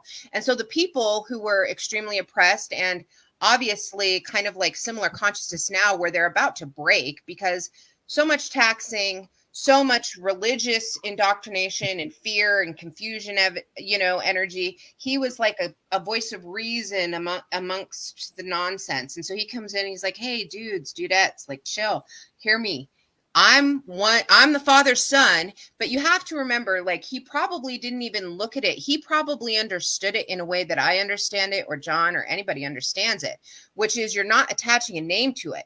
But if you're going to be like somebody like us who's trying to expand somebody's consciousness in any way that would be relatable to them, you have to meet them where they're at. So if I'm going to break down the Roman program to the people, I bring the statism into it because that's where people are at. They're still under the boot of Rome when they're out here practicing statism. It's like a cult and an oppressive energy, but they love it. And so when I do my presentations or whatever, I tie all that in. But needless to say, I think he understood it in a blanket way, which is it's a source, it's a mind. Because remember, the tablets predate, the emerald tablets predate everything else. So we're talking about Christianity being the newest religion that was birthed. So I don't know where I'm going with this. I'm kind of ranting like, you know, I do. But the whole point is that if we're really going to... I know it was needed. It was so needed. It was so needed. If we're really going to break out of these constructs, you have to be open to expand the mind with a perspective. Like, firstly, you have to be willing to at least consider the fact that the man never even existed. Secondly, you have to be able to play into your mind, okay, so if the man did existed, what was his motive? He wasn't here to save people because he stated in the Gnostic text that he didn't want to be called Lord. He wasn't the Messiah. And that, first and foremost, the people's God, even some of the alleged, disciples, was not his God because they worshiped still a Mosaic kind of image of a God as in a father, whereas he didn't have that same belief. So we have to really look into all of it. But I think the takeaway isn't to get lost in like, is religion real? Was Jesus a man? Was he not a man? Is it all allegorical? Is it all astrological? Are they just sun worshipers? See, because that's where we're all, as in like the ones who are seeking the higher consciousness, we're seeking the unity, we're seeking the love vibration, we're seeking the new earth vision without the tyranny and the overlords and the destruction and the darkness and the warmongering and the freaking oppression. So we're in the right mind, but we have got to learn not to get lost on the details of where we're going by getting stuck in the divisive programs too, because some people will get triggered if they hear some of the stuff I'm saying and they'll be like, oh, she's just done. And they separate from me. But like they can't elevate and expand themselves by doing that because that's an ego response. We all have to be able to consider that none of it was even real. And it could have just been a complete fairy tale, just like some of the Greek mythology with Apollo and all this, or the Norse pagans with Odin and Freya. It's like everybody's always had something that they've attached to because we've always been stuck in our primitive way of thinking. Well, now, literally, the vibrational energy that we are emitting from the earth is changing, and we're calibrating and we're evolving with that. So we've got to be willing to let the old skin go. You can't put new wine into old wineskins. You see what I'm saying? Anyway, I'm going to turn it over to somebody else because, this isn't my show. I go off enough on my own page, but I'm sure a lot of you guys already find me there. I'm looking in the comments. I see the people coming in. Clutch. I love you guys. So anyway, somebody else can talk. No, I love it. So like everybody can put in their piece if they want to say anything. I like really at some point I want to dive into the practical part of this deeper wisdom. like, what is the power that we have that we live out in our everyday life? What are the things that we're doing in our everyday that is changing, transforming, creating our reality? What kind of consciousness can we like dive into or begin to know those truths that kind of give us our power back, set us free, help us know who we are, that kind of thing. Like those really practical things I'd love to dive more into as well. Melody, while you're here, and anyone else and that has ideas on that, John and everybody. So I'm really glad you're here, Em. She totally like sets that fire in me too, right? Yeah. Oh, I was so vibing with her because that's why I don't talk about that anywhere else I go. I don't talk about it at all. People ask me and I don't talk about it because it's really hard for me to articulate hermetics the way she was breaking it down. But like the 12 hermetic principles, if we're ever going to get anywhere planetary wise, like we just got to try to at the very least understand them at the basic core level, or we're just going to keep circle jerking forever. I mean, I don't know what else to tell y'all. That's the way it's going to be. Karmic loops, Right. man. Well, the Hermetic principles actually they give us an outline to understand the laws of reality. So many people say, well, you have your truth and I have my truth and that's your truth. And I mean, I guess in a sense or in an essence, that's true because we all, co-create and manifest our own reality. But at the same time, there are underlying laws of this reality. And that's what, makes the physical reality possible through the duality, as above, so below, the laws of polarity, the universe being mental, the all is mind, and a lot of people, don't really understand that everything starts here, within our minds. And that's how we are able to essentially create our entire lives and the entire path that we have set out before us, and we attract things to us whether we know we're doing it or not. And I feel like that's why so many people are now breaking out of the old paradigm, because people, not only is it, the precession of the equinox and we are leaving the Piscean age, and it's, I think, every 2,600 years, we rotate into a new zodiacal age. And Pisces was all about religion. It was the two fish. It was duality, right? And we seen, a lot of that, the religious systems of control and all of those things. That was Jesus. That's why he was represented by the fish and so on and so forth. Now that we're moving into the Aquarian age, and this is about the air. Aquarius is more about the collective as opposed to, the ego or the individual. And it's also about changing societal structures as well. So that's why you see society, in essence, kind of altering the way that it's running. And we know that what we call elites, I don't believe they're elite at all.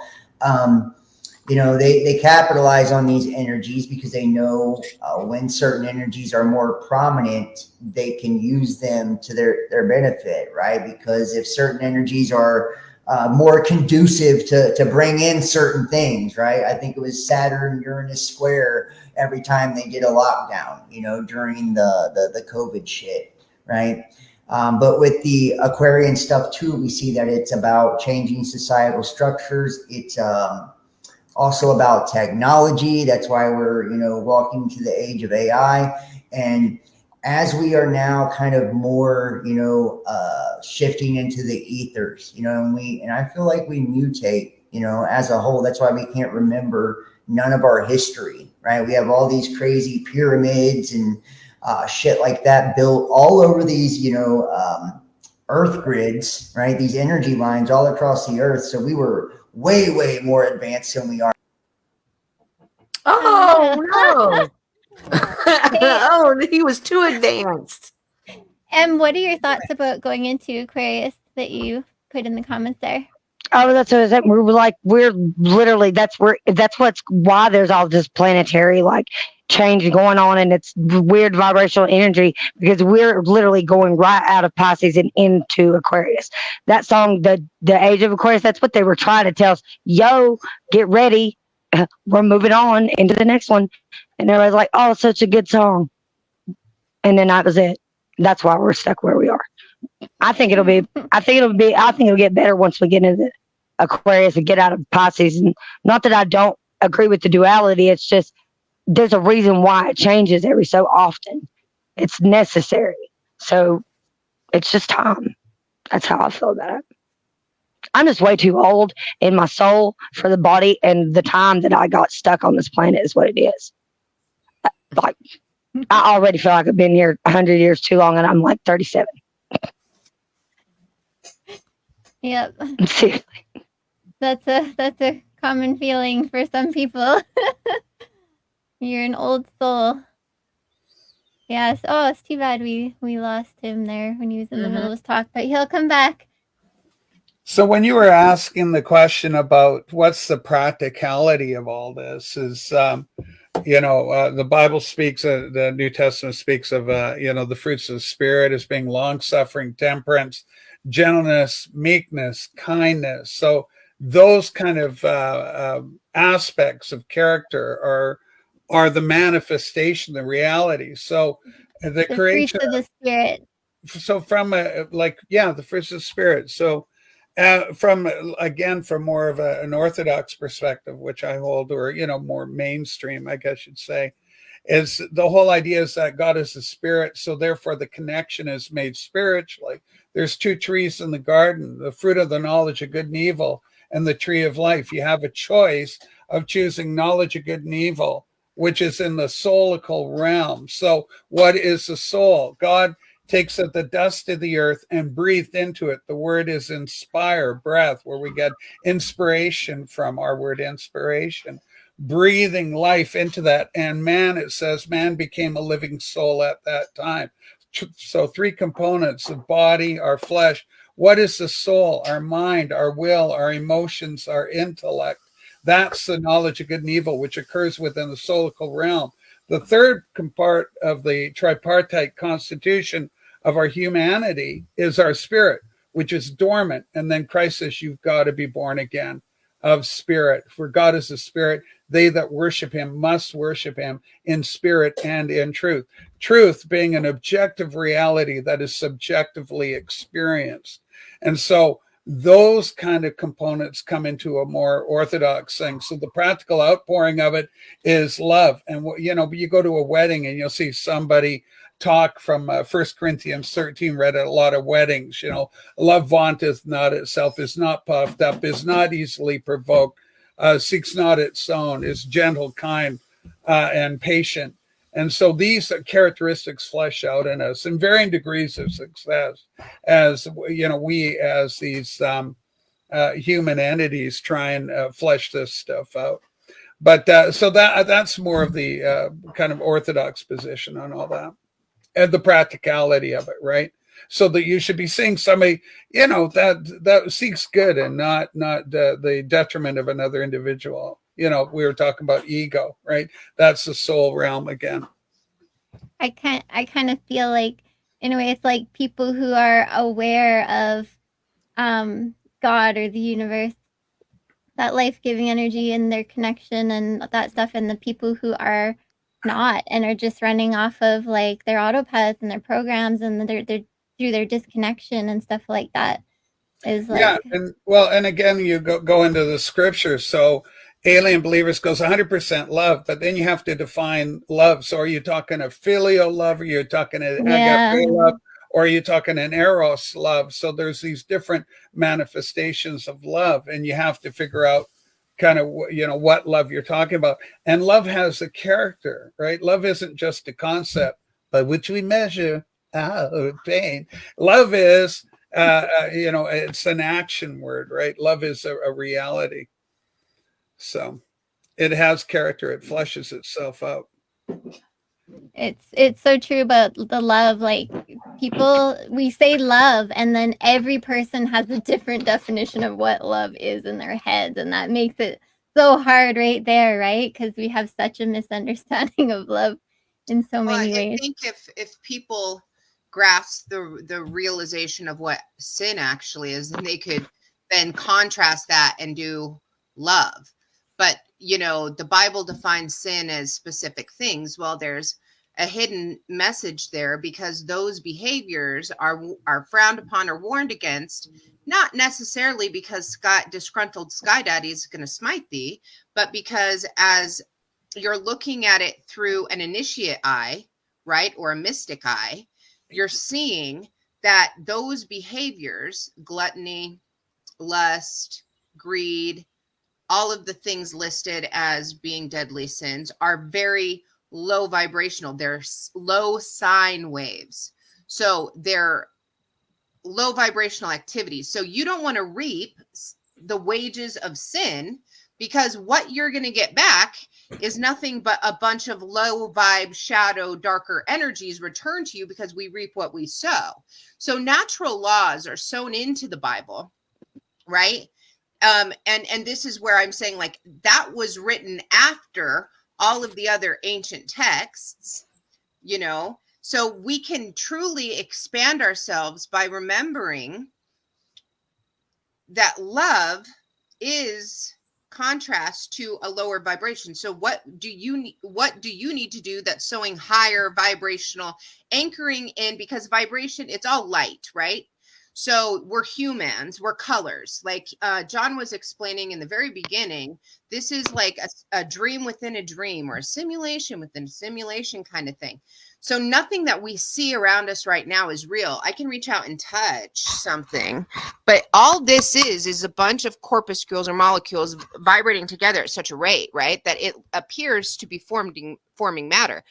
Now, this is all subject to thought too, because it has been studied. And if you really go tooth and nail through the gateway process, the CIA stuff, they studied all this. I'm not going to take us there, because I myself personally have had enough time down conspiracy rabbit holes. I'm evolving into a whole nother level, because I see that is a trap that is keeping people's consciousness oppressed. So I'm just going to hint on that real quick, because some of you guys may not watch me regularly where you would get access to this message, but we need to pull our heads out of the rabbit holes. It isn't productive at this point. Once you understand on a conscious level the truth, which is, okay, we see these guys are adversaries. They have a plot. They have a scheme against us. They're not our allies. They are coming and oppressing us, right? Once you identify the truths, we can now then go to the next level of consciousness, where we're then doing the introspection into our own being, doing the shadow work, clearing out the plank that's in our eye, instead of trying to go in the splinter in everybody else's. And then that's where you're going to really expand your personal vibration, is when you start going in and feeling through your own mess, because you got to keep your side of the street clean, right? So I think it goes in waves, our awakening. And there's a lot of first waivers coming on that are just coming out of the mind control program. They've been worshiping the state. They've been under this religious freaking veil. They don't know head from ass, whatever is going on. And so now they're looking for clues and conspiracy. Okay, sure. That's where you start pulling the thread. And then you're like, holy fuck, everything is a lie. These fuckers are criminals. God damn them. And you go through that. But then where do you go after? And I think since 2020, where we all kind of found ourselves seeking answers, it's like, okay, the New World Order takeover's here. These sons of bitches, like do all that. We got riled up. But now those first waivers, if you were on board at the onset of 2020, you should be now in a spiritual vibe. You should now be climbing up that spiral of ascension vibrationally. If you're still swimming around in this loop of just like going down rabbit holes and gematria calculators and fucking this number enters this and this is that and this ties to that and they're going to do this next and oh my gosh, the eclipse is coming and it goes through Nevaeh 7 fucking times and it goes up Jack Blow's ass over here and everybody's, but get your supplies and get your shit. It's like, okay, whatever. If you're still stuck there, then you're not in a productive energy for actual ascending into your own consciousness of power, because you're in a vibration trap. That's a climb up from complete and utter mind control at the bottom shadow. Okay. But you have to keep spinning. You got to keep climbing up and keep pushing up. Okay. So you identified enemy. identified. They're liars, identified criminals. Statism is a fucking cult. All of this is evil. Okay, so now what? Next, keep going. And then when people start to take it upon themselves instead of looking outside of them still, that's like a hard thing to break, because we are taught everything's outside of us. The savior's outside of us, the power's outside of us, the authority's outside of us, the magic's outside of us. We're just some insignificant little sinners. Well, that's why we stay in that low vibration, because we get trapped there. So I think, circling it back, sorry, this is why I don't do panels, girl, because I do this shit. Fuck. Eat cringe. We all want Cringe. to listen. It's all good. Cringe. Sorry, I guys. just want to say, Melody, that's fantastic. Thank you so much for everything. And can you please drop your channel in chat? I want to sub. Absolutely. 100. Yeah, I'm Thank you sorry so though, much. guys. I really do feel bad because I try not to be a Bogart, but just circling it all back to love. So if you can go and emulate the Christ character, right? So that's the mission. You want to resurrect the Christ within yourself. You can bear the cross of the Christ by adopting the principles that the character was trying to get people to see was right action, the narrow path, right? So when you walk in love and servitude and care and compassion and gratitude and all of those higher pathed activities, then you're sowing that high vibration into the aggregate, which in turn is actually assisting in lifting the highest consciousness, because we're all connected, whether or not you have made that connection consciously or it's just subconsciously buried with some kind of program. We are all connected. You know, we all are linked to the one grand mind. The only thing that separates us all is our belief systems and our own ego to divide from others who aren't like us, who don't look like us, who don't talk like us, who don't believe like us, blah, blah, blah. Like our interpretations of energy, and then we kind of fight over our interpretations. Yeah, like they fight over God's name. It's Jehovah. It's Elohim. It's Allah. It's this. It's like, what in the heck are we actually fighting about? Because we're all just trying to acknowledge it's the supreme energy that creates all living thing that runs through you, me, the animals, the trees, the birds, and the bees, buddies. So, like, why are we bickering about it? Yeah, and as soon as we define it, we limit it, right? We put it in a box, and it can't be. And then we can't expand it into more. That's one of my favorite versions of telling people at the Garden of Eden is like sinning is to miss the mark, right? And the first thing we did was we believed the lie that we weren't already like God. They were like, eat this and you'll be like God. They didn't believe. The first missing the mark was believing that they weren't already like God. The second missing the mark was fearing God, hiding from him.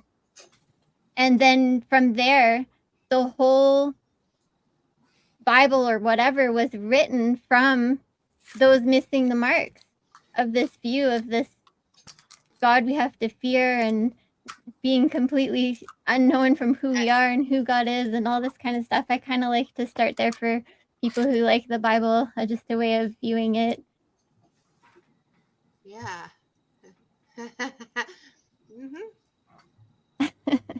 Yeah, I'm on board. Yeah. I did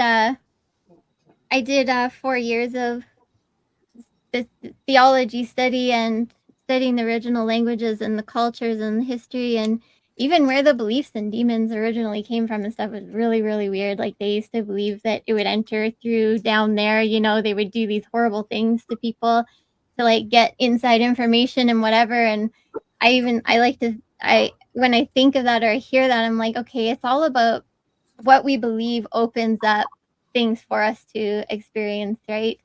And I'm like, I think everybody's connected. Everybody has these gifts. Everybody has this, like, you know, we're all tuned in. We're not all tuned in, but we all have the ability. And I think when people do some of these crazy rituals and whatever, it's not that suddenly they did something that opened a magic door. It's that they did something that made them believe something. And often it was mixed with good and bad. Like, oh, they can believe, oh, I'm possessed with something evil and I have access to information that nobody else does. And then whatever they believe, they allowed to come through them and they manifested it. But they are possessed with something evil, girl. It's them. It's us. Yeah. We are the ones who have God energy in our body every single day. You can get up, put your feet down, and act as a Christ, or you can get up, put your feet down, and act as a shadowy, Decepticon, manipulative, hateful, spiteful, greedy, egotistical freaking demon. And it's us who will take on the dark energy or the light. And I'm seeing a comment here. I think it's on one of the YouTube people from Gene Spliced, where he, she, whatever. I'm not meaning to offend you. There are two ways to look at it. Either God is fallible and messed up, creating evil, or it has a purpose and we don't understand. And I think if you understand the hermetics and the law of duality, the polarity, all of these other things, you know, then you do understand that the dark always serves the light. And just on an individual, because this is a micro macro game we're playing, right? So as within, so without, as above, so below, right? So as within you, or you, so without you, as in, like, we're going to sow the seeds that we're putting out to sow. And unfortunately, the consciousness, again, has been stuck in a primitive way, but now we're going into the wave of the age of Aquarius, and here comes the age of knowing, where we're no longer going to be stuck. We're going to know. And so this extreme energetic kind of unveiling is here. And this is the second coming of Christ. It's as you and I and he, she, and they remember, as John was saying. Unfortunately, he's still not here. But when we come back into our knowing, we come back into our power. And when you trust the knowing, you can really see yourself as what you are, which is a fractal of God, like Angeleen said. Now, taking it to the dark serves the light. Without the darkness that humanity is about to walk into, we wouldn't be able to go through the wave of consciousness that we're going to be able to experience. All of this stuff is essential for our awakening. Okay. You cannot grow and evolve as a soul without suffering. There's actually the law of sacrifice, where we have to give something up to gain something. And so we're all going to have to give up our modern world if we want the new earth and the vision of the new earth. We have to give up this version of earth and the ways that we are participating in this society to really surrender to what we could have. And that's the law of just the whole transformation of it all. So what we are going to see with the extreme weathers, with the wars, with the stuff, is not necessarily something we should fear, as in like dark and evil or taking over the plane, but it's a necessary thing.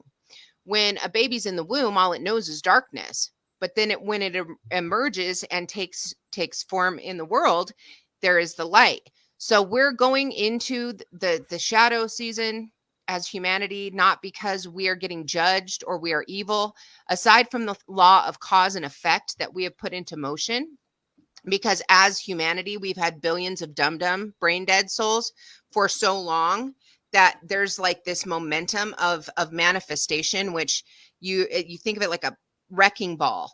It's like once it's released, you're not going to stand there and stop it with like a 100,000 people or 144,000. Let's throw that number out there. 144,000 people can't stop that momentum from coming in.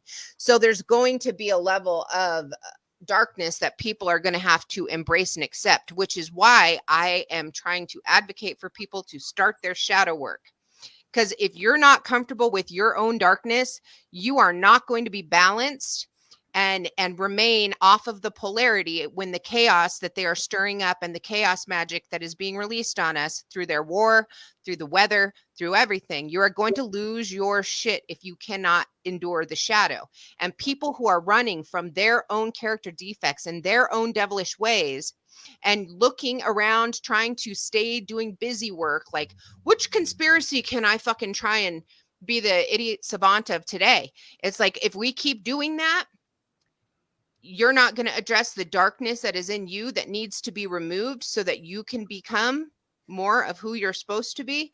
And you're going to be afraid of the dark, and you're going to be afraid of what the dark breeds. The dark is going to breed ugly, especially for people who haven't done their piece and put those demons that they carry around it on their back on a leash.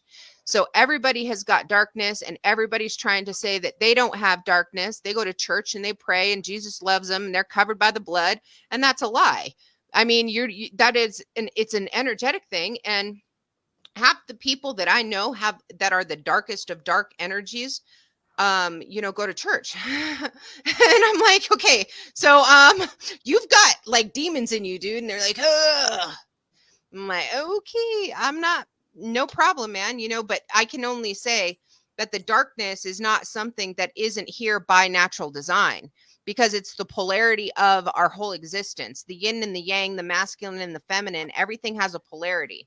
So as you have a negative and a positive, there's the masculine and the feminine in the law of gender, and you specifically operate as a mini to the exi, to the maxi, right? So you have a Taurus field of energy between you. You have a masculine and a right hemisphere.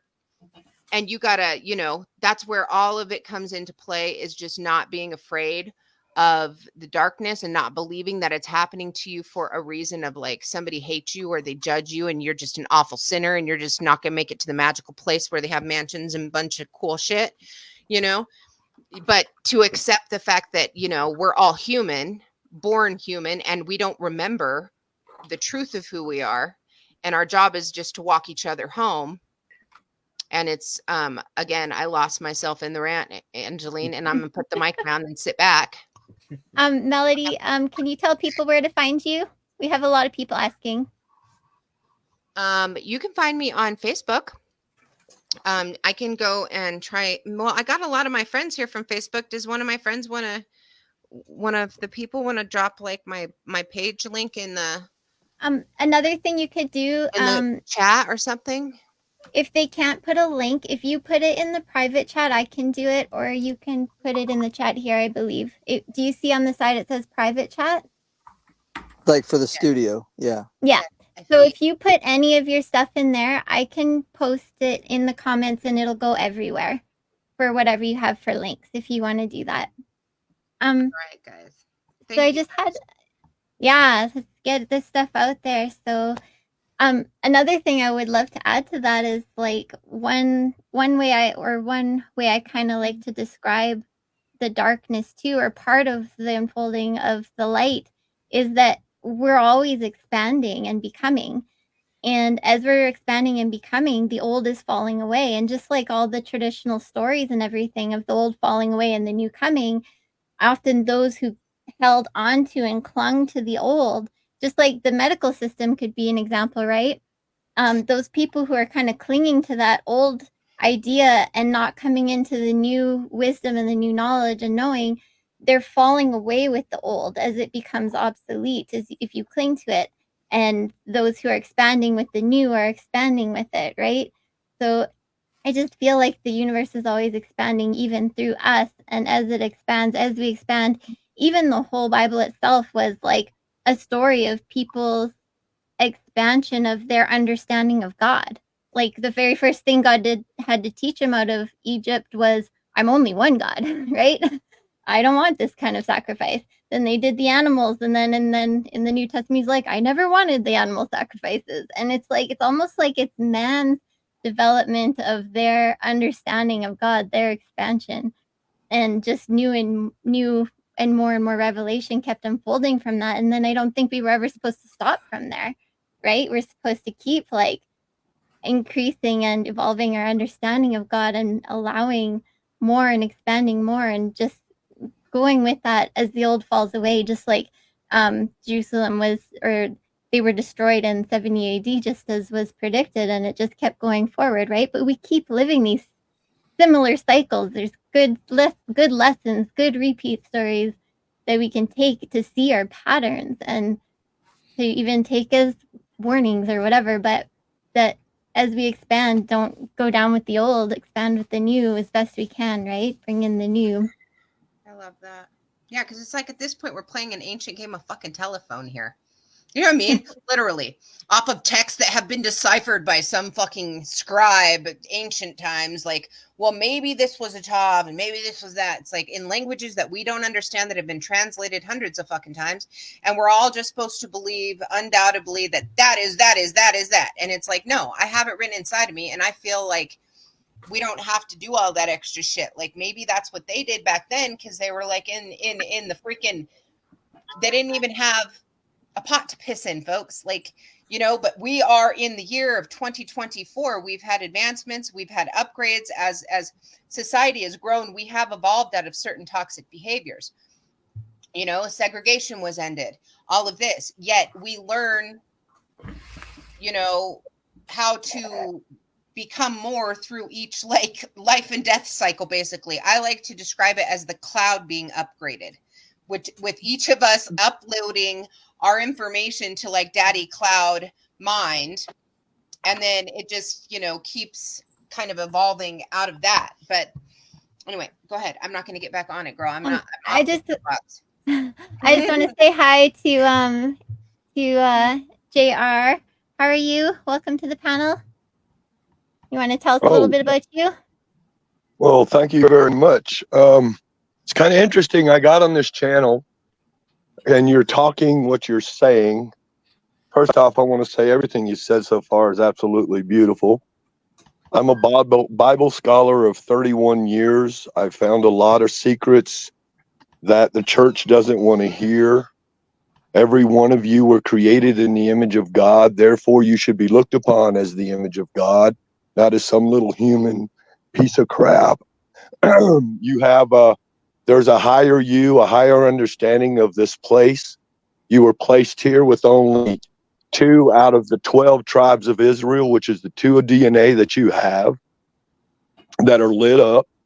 Each one of you in here are going to say things to other people, and other people are going to say things to you that are going to light up Jacob's ladder, which is the ladder that gets you higher within your understanding of who you are. You are expanding like a tree. You are growing like a tree. You are a moving tree in all actuality. Life that is here is an image on the outside of you to tell you to look on the inside, like she was saying, the dark side. Look on the inside of you to see where your truth comes from.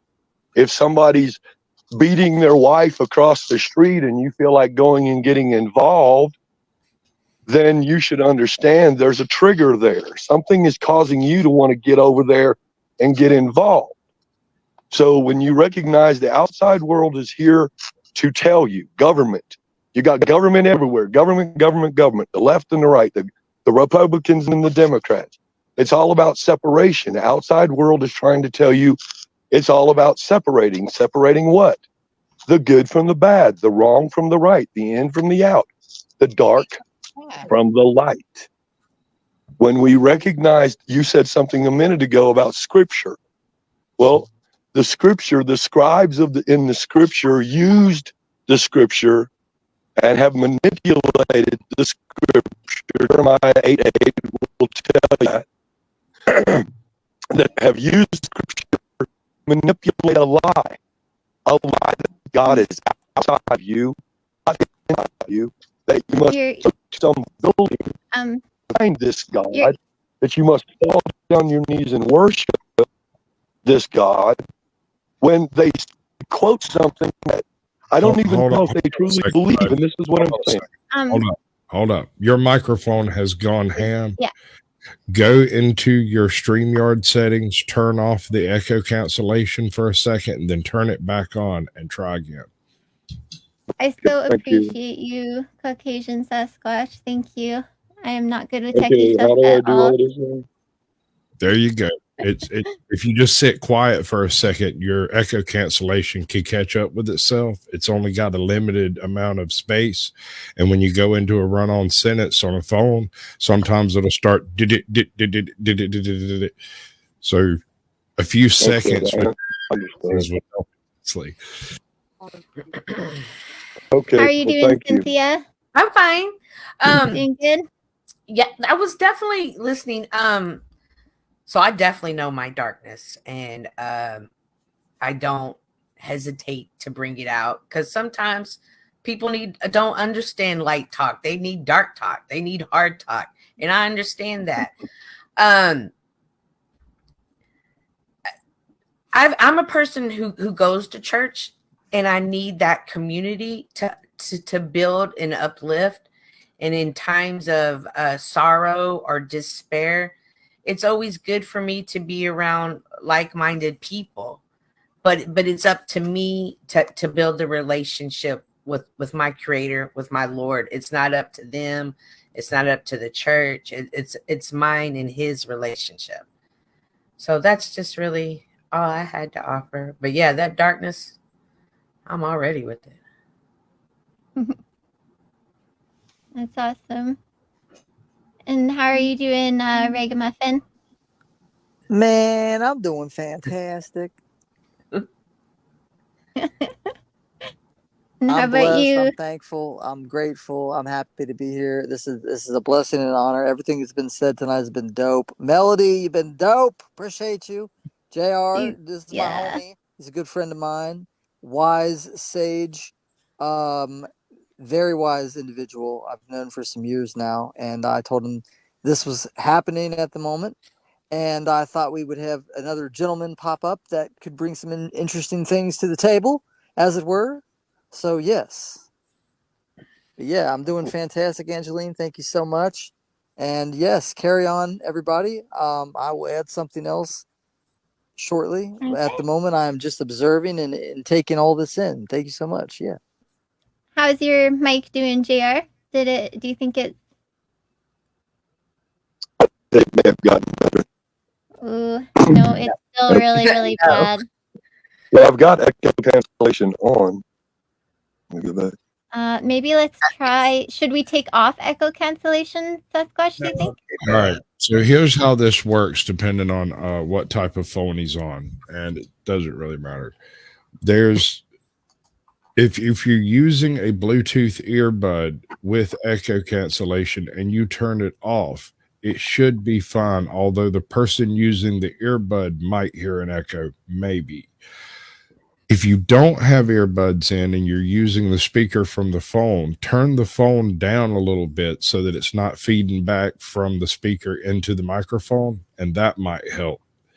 The other main issue is if you have more than one person talking, StreamYard, and I haven't figured out how it sets the hierarchy, but StreamYard sets the hierarchy on who's heard first. So if you have a bad signal, you might be put behind someone else's voice just because their signal's better. It's a really weird setup, and there's no way to look and be like, you talk, you talk, you talk. It's just. And how about on my end, there's like mic options for echo cancellation stuff. If I change any of that, Right. Would that do anything? On your end, that handles what you output. So it would help, like if you're playing a video that's being streamed from YouTube or something like that, and you're using your laptop sound system as your soundboard, then you would turn off echo cancellation and set your volume yourself, provided no one else is on the panel.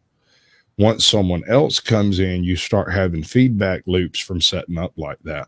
Usually you want echo cancellation on if you're just talking. Some systems have a feedback limit, and if you get an echo, it'll start correcting, and eventually it runs out of space to correct somehow. I don't know how to explain that. It has a buffer or something. Okay. On your end, this is your panel. You have the controls, correct? Yes. Okay. You can see everyone's little picture camera down here up under. Yeah. See the little 3 dots in the windows? Yeah.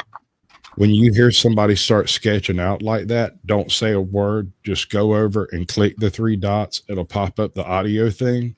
Yeah. And you can go in and turn off the echo cancellation for 3 seconds and turn it back on. Sometimes that'll do it. Sometimes if you turn off the auto volume, the auto gain, where it tries to balance everybody, because sometimes that'll sketch out on a phone for some reason. On there. Okay.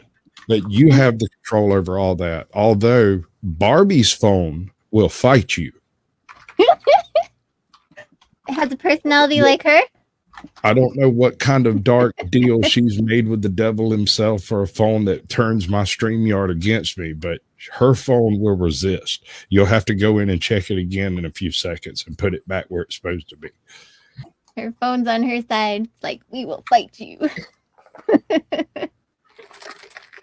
Thank you so much. So, all right, we got you back here. Do you want to try talk again, JR? See how that goes?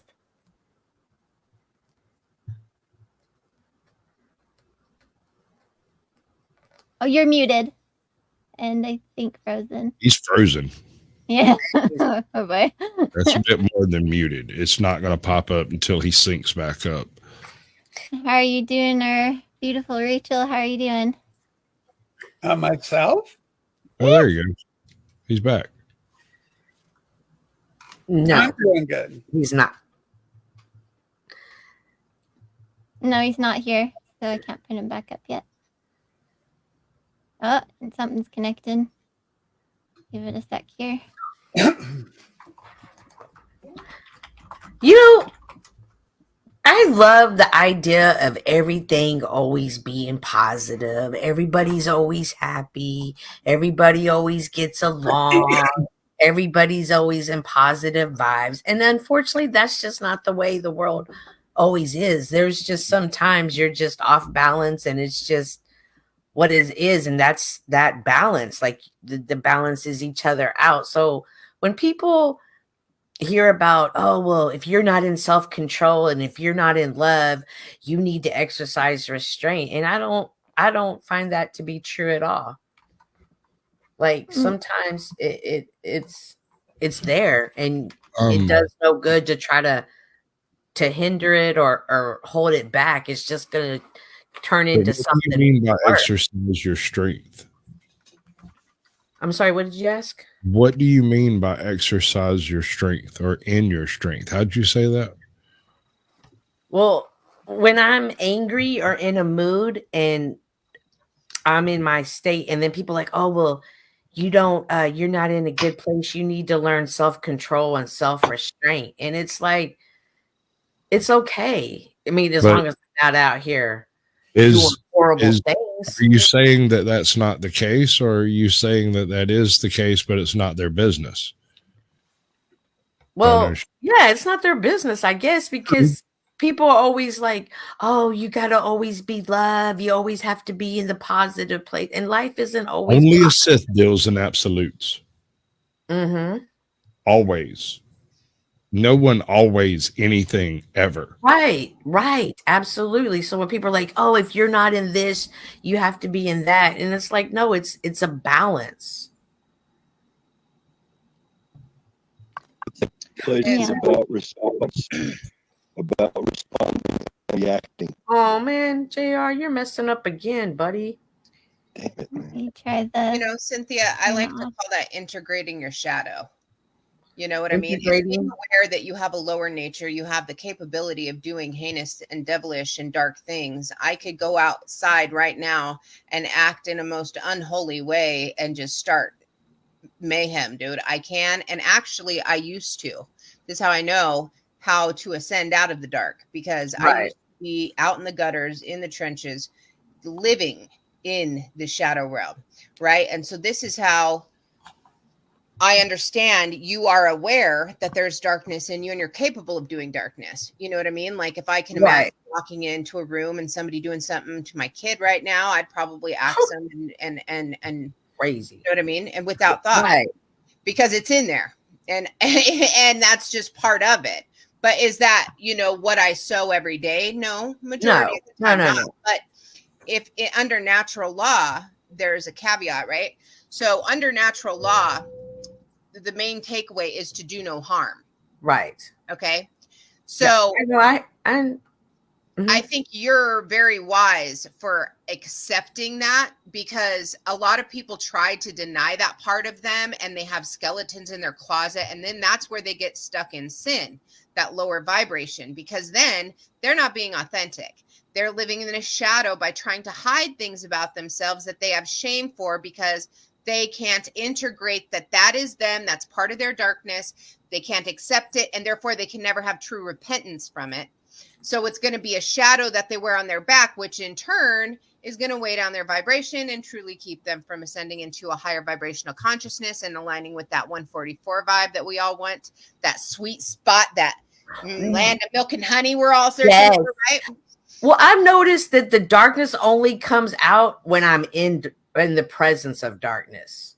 And so when I start realizing that is when I start moving away from it. But it's not like I wake up and be like, ooh, what can I do today? You know, but it's like when I start to be around darkness and it starts to come out of me, I recognize where I'm at and I'm like, okay, I have to step away, but I can get down and dirty if I feel like it with you. Yeah, girl, that's where you resist the devil and he will flee, right? Yeah, so, and I just leave, you know, and I just leave, and then it just becomes another narrative. But in the end, what I'm around, the people, the panels, sometimes there's just dark energy. And you can feel it, and people are like, "How can you feel it?" And I can't explain it. I can just feel it.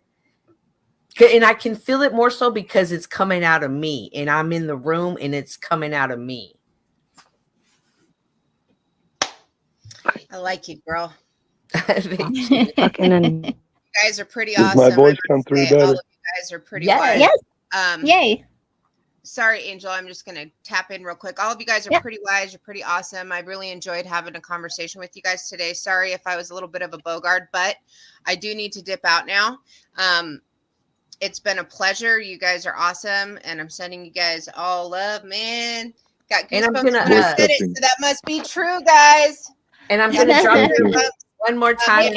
New friends. Join me on the blog page if you want. But I didn't see. Invite. I just dropped your YouTube link in the chat. Thank you. So if anybody wants to make sure to yeah, YouTube keeps screwing me right over too. They've removed so many of my videos. So I don't usually post to YouTube because every time I post there, they end up just striking and removing it. I've been trying to do TikTok lives once a week, but even like that is hard for me to really want to just rush into because I'm so used to my Facebook family. Everybody's just so high vibrational. We're so supportive. We're so loving. We don't get any trolls. We're just all seeking the higher knowledge, and it's just so freaking yummy. And then you go these other places and you have to kind of do that whole kind of go through all of the levels of consciousness, you know, the trolling, the stuff. And I just get so tired of it. But well, definitely pop up because I did have a conspiracy thought today. Wow. And so I would love to talk about it one day. Okay. For sure, guys. It's been fun. You guys enjoy the rest of your night. Okay. Melody. Also, I didn't get any of your private links. Your links that I can post in, like, you see the private, do you see something that says private chat on your far right side? There's like a little gray icon that says private chat. I see, babe. I think a bunch of people that were watching from my page were dropping the link in there, but I'll try and only the people on stage can put things in there. So then I can copy it and then I can paste it and it'll go to all of our platforms that are up live right now. So if you want to do that, I would love to do that. No, let me do that for you before I jump out. I'll try and figure out where is Caucasian Sasquatch in my life, dude. I need some tech help. This is where the masculine and the feminine drop together, right? I can't There is no way to pay me. You cannot pay me to work for you. Although if you come and do a Sasquatch Chills, which is this interview show that I do, and I promote your, we link everything we can. We put everything in the description. I go over 3 publicly available videos from your channel. We check them out. Talk about your content only from YouTube. You can bring up any alternate platforms you operate on, however you like. And as far as I'm concerned, you can rant for a solid 57 minutes. But then we're going to watch something else. We're going to do something totally different for another 50 minutes or so. And it's all kind of a package deal. But after you do Sasquatch Chills, I will answer any question that I can answer. If I can't answer it, I will try to find someone else on YouTube who can answer it.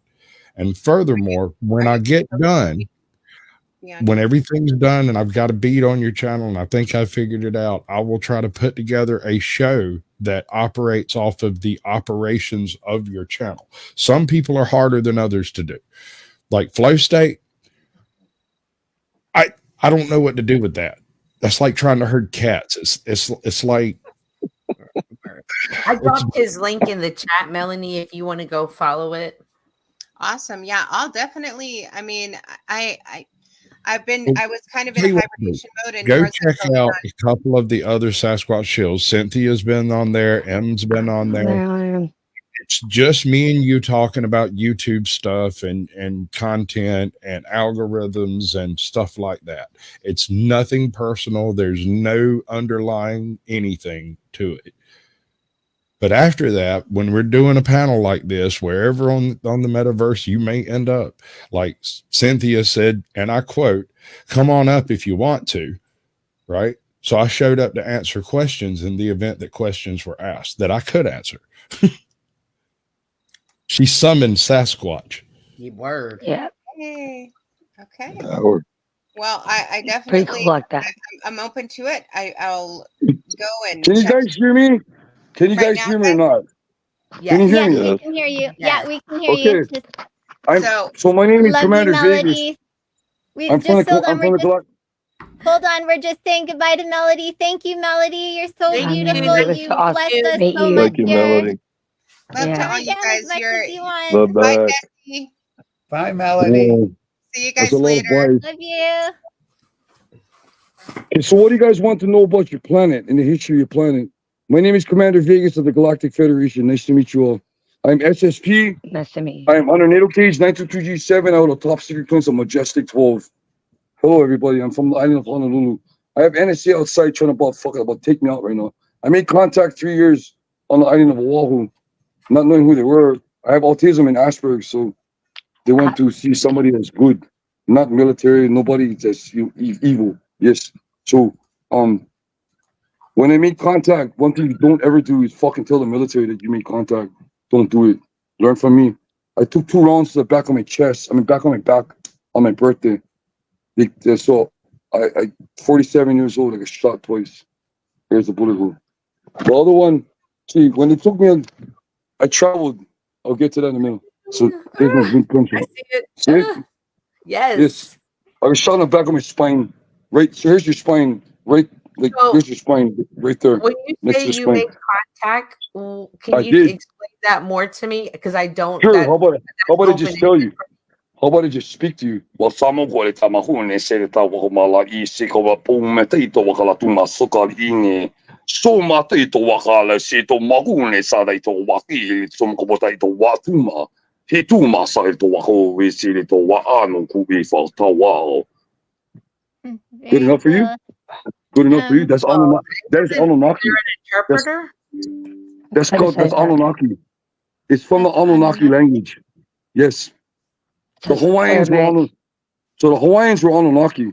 They were sick. They were 7 feet tall, 9 feet tall. They had 6 toes, 6 fingers, and they had a magic spear. Let me show you guys what the magic spear looks like. See how thick this is. You see how thick that is. Look. Yes. I found this at his gravesite. I went to pay homage to he's my bloodline. So Kamehameha the first. So Kalani Ohono. So Aloha. Ovai Koinoa. Kavana Kukama Kani Kalani Ohono is he's the rightful heir. I'm the rightful heir of Hawaii. 100%. I didn't know this till I got taken. So when the military shot me, the Orion Peacekeepers, this is what they're called, they took me to their home world. Oh, watch this.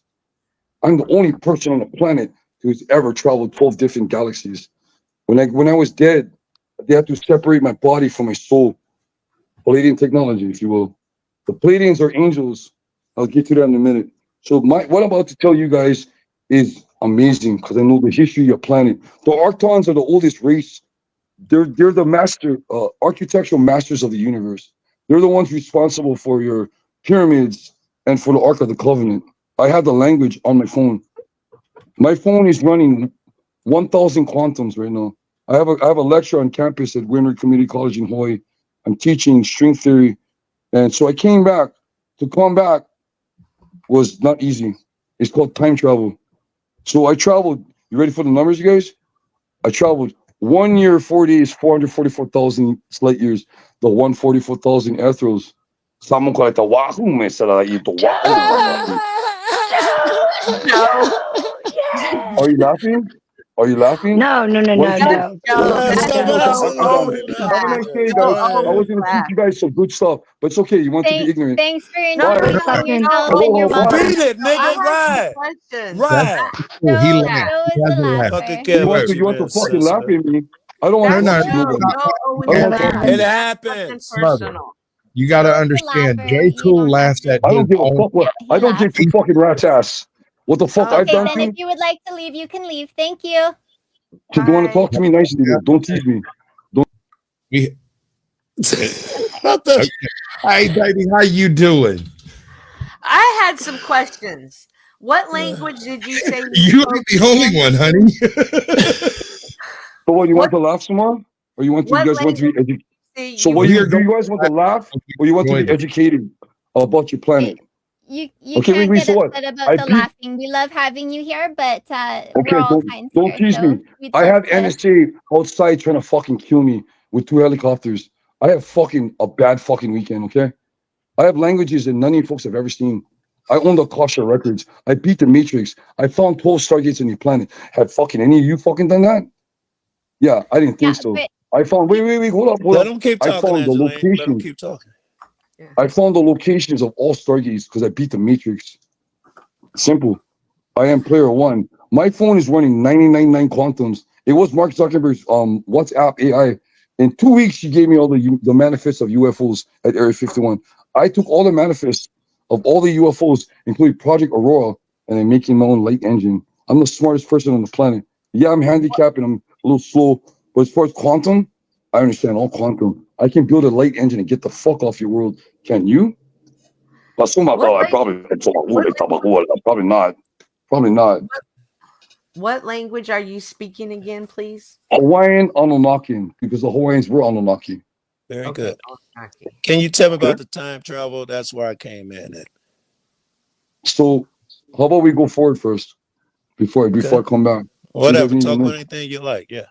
All right, bro. Okay, so pay attention because this is. I'm not going to tell you again. Once Palatins, we don't like to talk twice. One time and that's it. So my name is Aresh Ari Shala. It's not Brandon Vegas. He died on fucking Earth. He got shot in the fucking back of the spine by the military. So sorry, but I'm here for 1 year to help facilitate you folks of ascension. I've already ascended. So when you ascended, you have a voice that sounds like this. It's very ethereal. It's very calming and soothing. See, I don't like to speak to people sometimes, but sometimes it's just needed for it. So when I put you guys on this planet, I simply said, go with God. Simple. I put you guys on a planet. See, this is a prison penal planet. You guys are not even from this planet. You guys are from Abydos.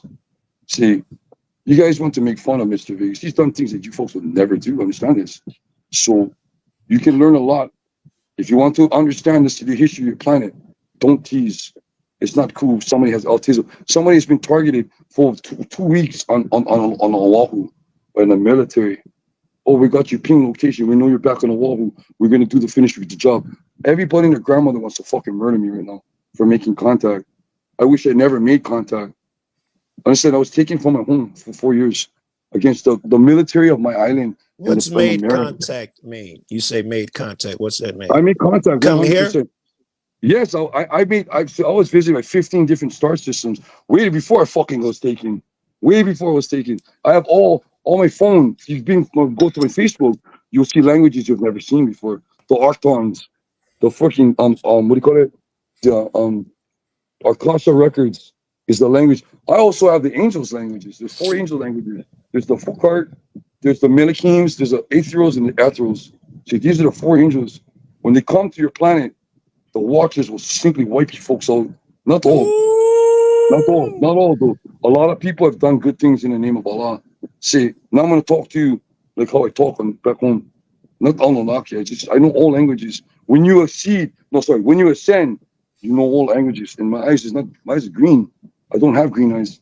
Samo so ante so matuma e so ito wa wa kune so ma itola wa o so kuma ife to wa omne so wa it's angel language. So talking about the firmament, talking about how the ethers and the angels. So where I'm from is Hawaii. It's a very spiritual place.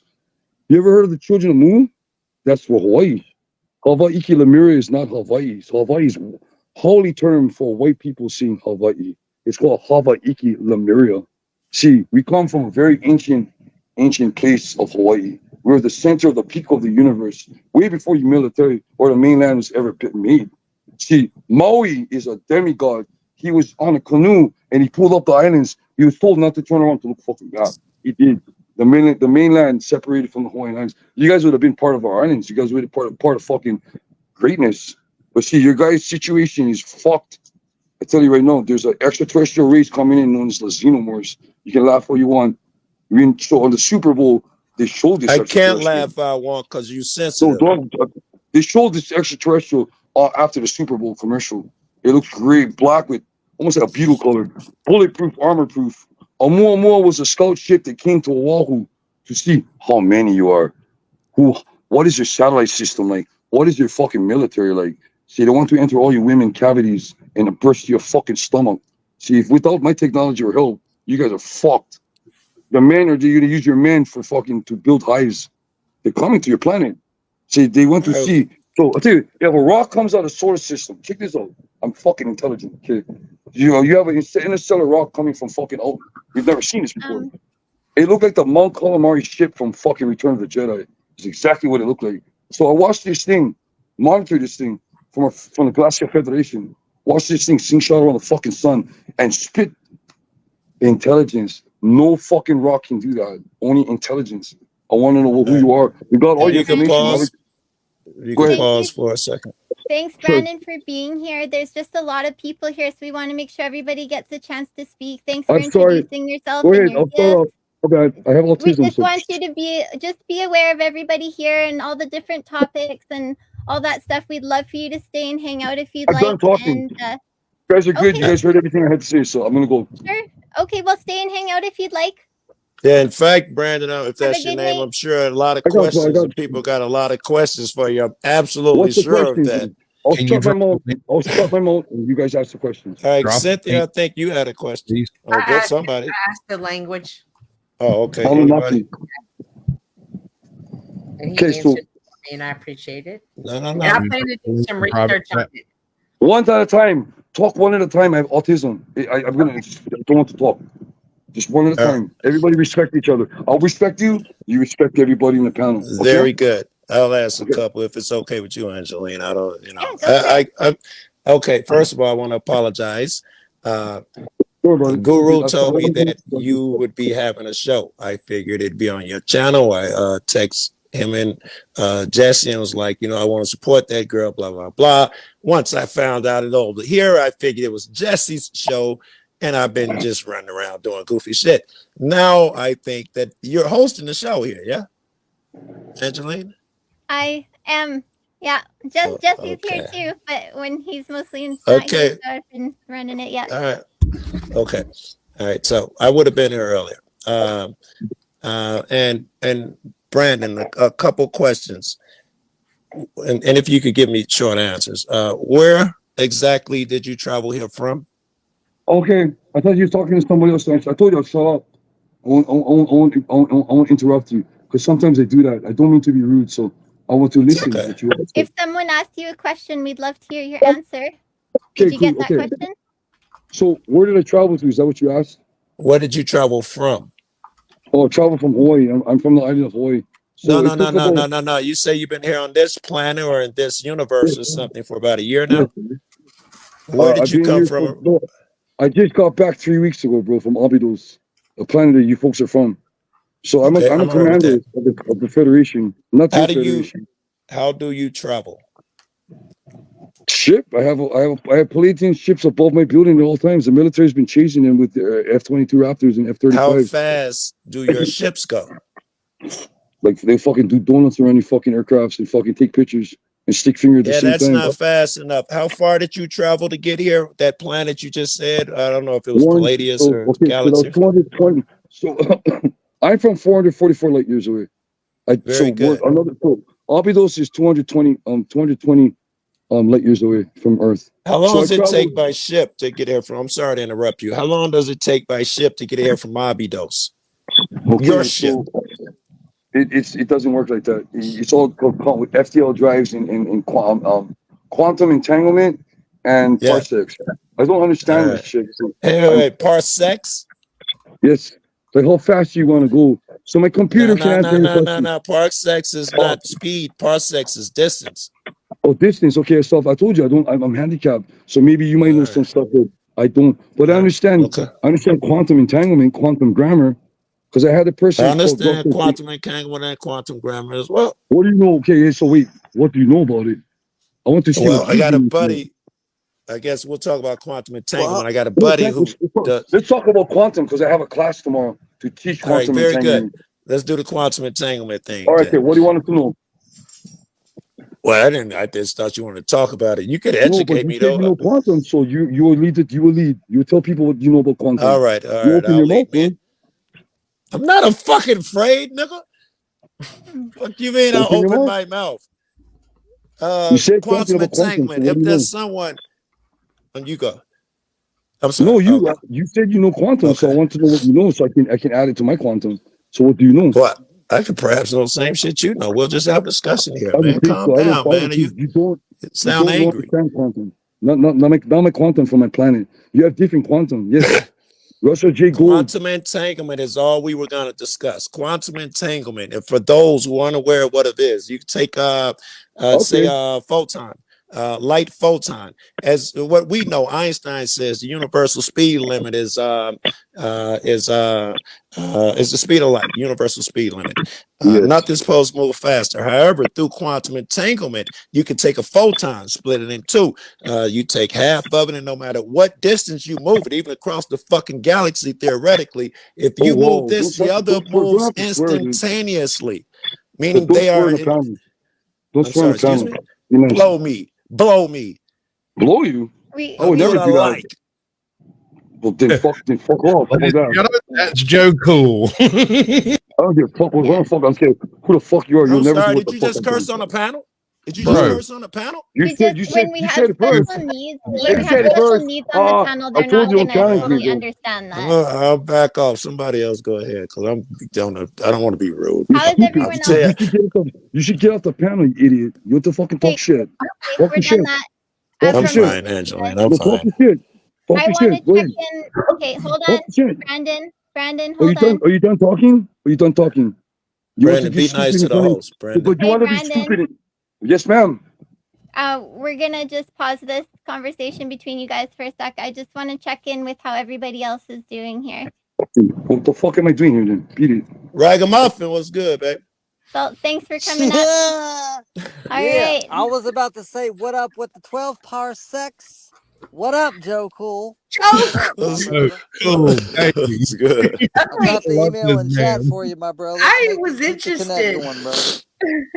Yes, I could not help trigger him though. I know. Part of the special needs, they have a little bit hard time reading the room and tracking all the, like being aware of all the different parts of. We have Asperger's and we don't come in acting like a fucking jackass. Calling everybody stupid because they're human. I was to leave. I just Joe wanted to keep him around for a bit, so I let him entertain that a little bit. He's done. We're good. I enjoyed them, and I don't mind people calling me names. It was great. Talking about parsecs. When he dropped 10 F-bombs and you dropped one, he's like, "Don't piss at the panel." I was like, "Oh shit, there we go." There we go. All right, so I watched the police interrogation video of the guy who shot inside the Trump Hotel in 2018 today. And in the interrogation video, he kept saying, "I'm a sex slave for P. Diddy, and I work for P. Diddy and Cassie, and they traffic cocaine and drugs." Are you kidding me? It was in 2018. He was saying it, and they went back and they were reviewing it today, and they were like, "Send me that shit, girl." I will. I have it. And the cops were like, "Okay, we don't care about what's going on with Diddy." Nobody believed him. And now here we are in 2024. and everything That's he so said in funny. 2018. So it made me start thinking, when people come up and they start saying stuff off of the wall, I'm not going to just discredit them because it's off of the wall. And so when he came up, I was like, oh my gosh, this is my first chance. But that guy, he kept talking about Diddy. He kept saying, and they kept saying, look, we're not here for Diddy. Why did you shoot up the Trump hotel? And then he also started talking about Obama, and I'm gonna send you that, Joe. Okay. I'm gonna send it to you right. So I was interested. Even if it didn't make sense, I definitely made a note of it to see if he came and to see if it popped up a few years later. But I'm gonna find this other one for you. And at some point, Sent, I want to ask you, you've been keeping up with the, is it Apple River stabbing or something? I just started looking at it like yesterday and watching the video. I figured I'd ask you about it. No, the guy who stabbed all the kids on the river. I did hear a little, but I hey, that's the water. Who is that on the top right? I know you. It ain't the water. What is your name? I know you. Rachel. Rachel, top right. Rachel. Yeah, Rachel. All right. The record. Rachel. Hey, JR, Joe. how are you? It's good, Rachel. He has an awesome show too. Yeah. And Scott. I thought about you today. I moved all my records, and I'm thinking about buying a special record thing to hold my records, but I'm not there yet. Very good. You got tables now, right? Bam. Share. All right, thank you. Jesse, I ran your guest off. While you was gone, Joe, Jesse, remember, I this ran is your in guest 2018. Just remember, this video was his interrogation was in 2018. It makes it better. That's what. Thank you. I got it. That's what makes it more interesting. I don't hear you, Jesse. Oh, sorry. Oh, can you hear me now? Yes. Okay, so he phoned me after, and he said he was going to give me all the information in the whole world, but the panel was disrespectful, and he said somebody told him to blow him or something. Can you guess who it was, Jesse? Oh, no, I don't know. I have no idea. I was interested. I hope he understood I was interested. He's had a lot of trauma. He's just been in jail. They shot him or something. He said he lost like a whole bunch of pints of blood, and so I think he does a lot of mushrooms. I think dig it though. I was interested, bro, but I don't know how to be sensitive or something. Yeah, so he just has a lot going on with him right now. So I think that just a little bit of buttons being pushed, it's like he takes it way out of, and I know it wasn't out of ill intent, but when someone's going through a lot, right, just the littlest thing can set them off. Yeah, I don't love you. Now, I just wanted to jump in very quickly, just to do kind of what I forgot her name's Melody. Melody. Yeah. Yeah. So I'm going to head out, but I just want to say thanks, Jesse and Angeleen, for providing the opportunity for all of us to come out and get together. I really just want to come on and support your program. I think what you do is fantastic. You're so kind-hearted, both of you. Like you handle all sorts of philosophies and ideas. Never bothers you. You guys are just excellent at it. Really good. And Cynthia, don't be a stranger. Drop by the show one of these. I do see there every morning. Y'all are talking about records. Y'all are so far. I know it's boring as hell, but y'all are so far advanced than me. But I do stop by and hit the like for you every morning. Well, bless your heart. Yeah, it means everything. And for this stream too. Apparently it works. More people know about this than I do, but every 50 thumbs up you get, likes on your video live stream, YouTube kind of gives it a little push, and then the next one is at 100. Has anybody else heard something like that? Anyway, I'm always after it to go, give a thumbs up. Yeah. Well, it's nice to you too, Jazzy, and everybody else. So I'm on every day, 6 o'clock in the morning till 9 a.m. Pacific. So it's way the hell early on the West Coast. But if you're in your New York or something, you can get a hold of it. And if you like music, That's mostly what it's about. But we talk about I was just going to tell Cynthia to send me the link. I don't go to my best friend's room when they play music. It's in back. It's in no, the back. we don't play music. We talk about albums and stuff, right? Someone was asking, do I have a white album earlier? That's a rare album. I got a white album. I got white album. 4. That's I got 5. Yeah, I got this one, and then I got a white album here. There's one's a '68 original UK. Go ahead. And then it came in the box set, so you can get the white album in the box set. So there's another one. So my channel's all about that. Go ahead. Did you see someone said that their friend had the original Cheech and Chong album that came with the smoking paper the size of the album? Big Bamboo. That's dope. The album's called Big Bamboo. And they're absolutely right. And if you're in the secondhand store and you find one with the rolling papers in it, it's worth more than it would be without it. So when you get all the original stuff with it. But yeah, big Beatles fan, but Zeppelin, all sorts of stuff. We like a lot of stuff. But we sit around, we just talk, and it's a good time. And Jesse and Angeleen, once again, just thanks for allowing me to come on and spend some time. No bullshit coming from me ever. There's no shade ever for me for you guys. All positive. Thank So you for coming. you imitators out there, there's only one Rachel Scos, for the love of God. And everybody else, be chill. You guys are great. It was a lot of fun. Really enjoyed it. Thanks for blessing us with your presence. I was so excited to see you here. Come back anytime. Thank you. Much love. See you. Bye, everybody. Have a great night, everyone. Bye. Night. Bye. I dropped to that video I was talking about in the chat. Someone else asked about it, so I just went ahead and dropped it in the chat for anybody else that was interested. I've been wondering about people with the schizoid type personalities. I don't mean to label motherfuckers. I'm just trying to communicate here that hear different things or say different things exactly like dude. I was wondering how much of that, because I got a belief that they're probably picking up on some things. I don't know. Maybe everything they say is correct. Joe, you know what it was? It was too many parsecs. Except that part. Hey, I just wanted to check in with you, how are you doing? I'm good. I really was trying to give the dude a chance. I get he's probably been through trauma, and I'm not denying that he is what he's saying he is, because I get that. But maybe he's just going through the very beginning stages of whatever trauma it is, because that just blew me away. The way he sub-leveled human beings, we're all dumb on this planet, that just flabbergasted the fuck out of me. I just still am like, what? Yeah, I'm smart and I do this and I do that. And the mere fact that the mere fact that did that whole voice change, his whole voice and everything demeanor changed, I was like, okay, this is something different. Because don't use that as an excuse for me being a bitch. I have Asperger's, so I get to be a bitch. No, that's not how that works. When I got up here, he spent a lot of time on the Hawaii stuff, which is shit, of course, you know about. You grew up in Hawaii. I'm not fucking impressed.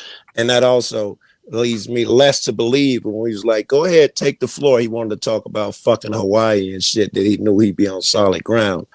And then when he went to the crazy shit again is when he got angry. It's just interesting to me. It was. I'm not trying to be a hater, but he started off as Luke, then he shifted to Vader. But whether or not what is going on with him is real or not, he really believes it, right? This is real for him. I wish he didn't trigger so much. I could listen to that shit all night to fucking Angeleen be like, all right, Joe, enough of that shit. I could have listened to that shit forever, bro. I find your lack of happy thoughts disturbing. Find which thoughts disturbing?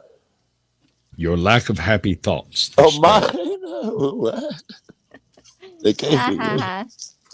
Why'd you tell that dude to blow you Sasquatch? I know what the fuck, Joe. That killed me. I was like, damn. You to it. He's gone now. For sure. Does anyone on the panel have any experience with like light language or tongues or anything like that, or I know don't know anything what else light about it? language is, and I don't believe in tongues, but you I am convinced from me. the deep south. I'm from the Bible Belt. I'm at this place where they hand out snakes if you're not real careful.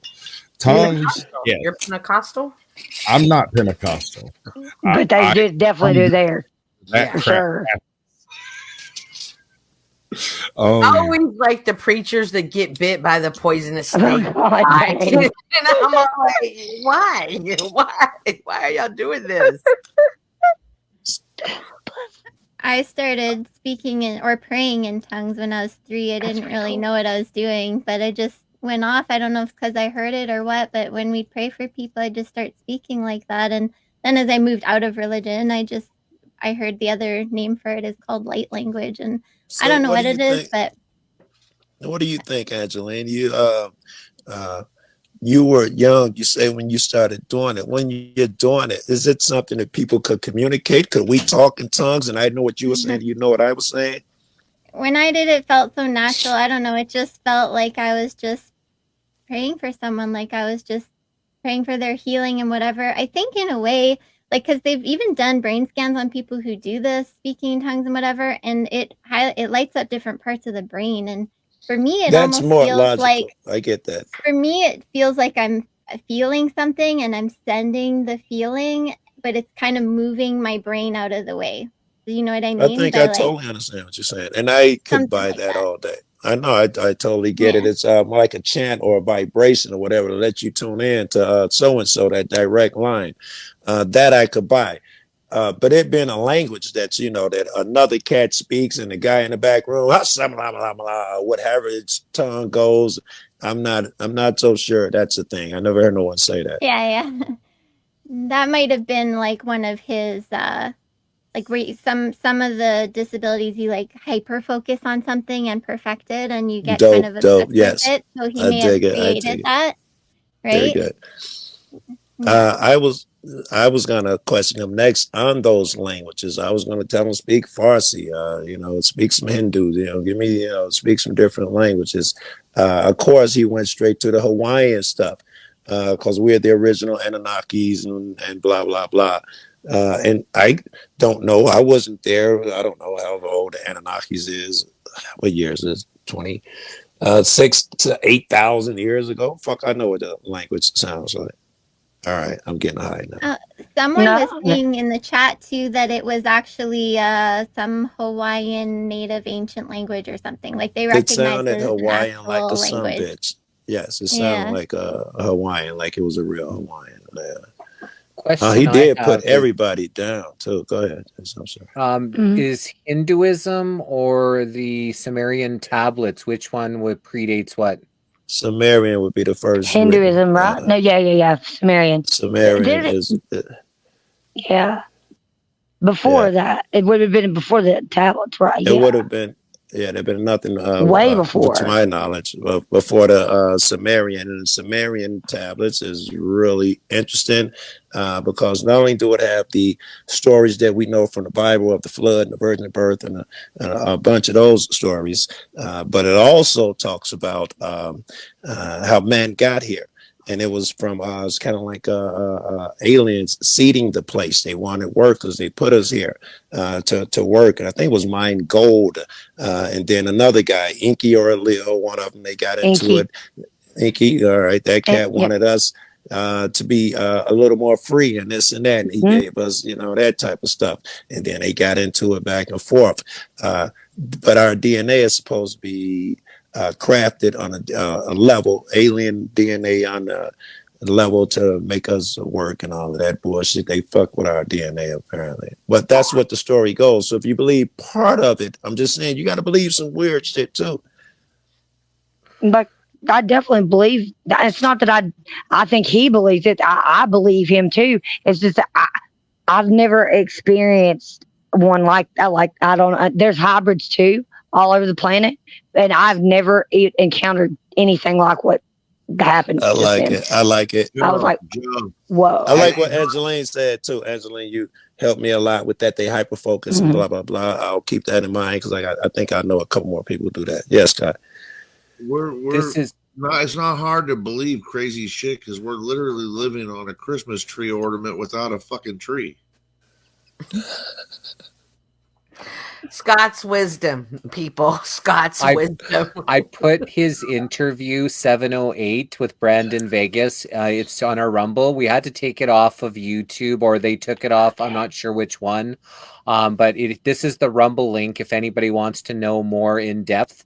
I just put it into both the the chats for YouTube, Facebook, or whatever. If anybody wants to get to know a little bit about more of his story, he's accelerated a lot since his interview 1 or 2 months ago. He's changed, like he's morphing really fast. So whatever this stuff with the helicopters and they shot him and he lost his blood and he doesn't think he's going to make it through the night, and he wanted me to do an interview and then didn't show up again for a second one, and then he was just talking to me like he's not going to make it through. And I said, why don't you just go on the panel and just kind of share it so at least people get to hear a little bit what's going on with tonight. That was tonight. I just talked to him like, well, not when I talking like he wasn't going to make it through the night.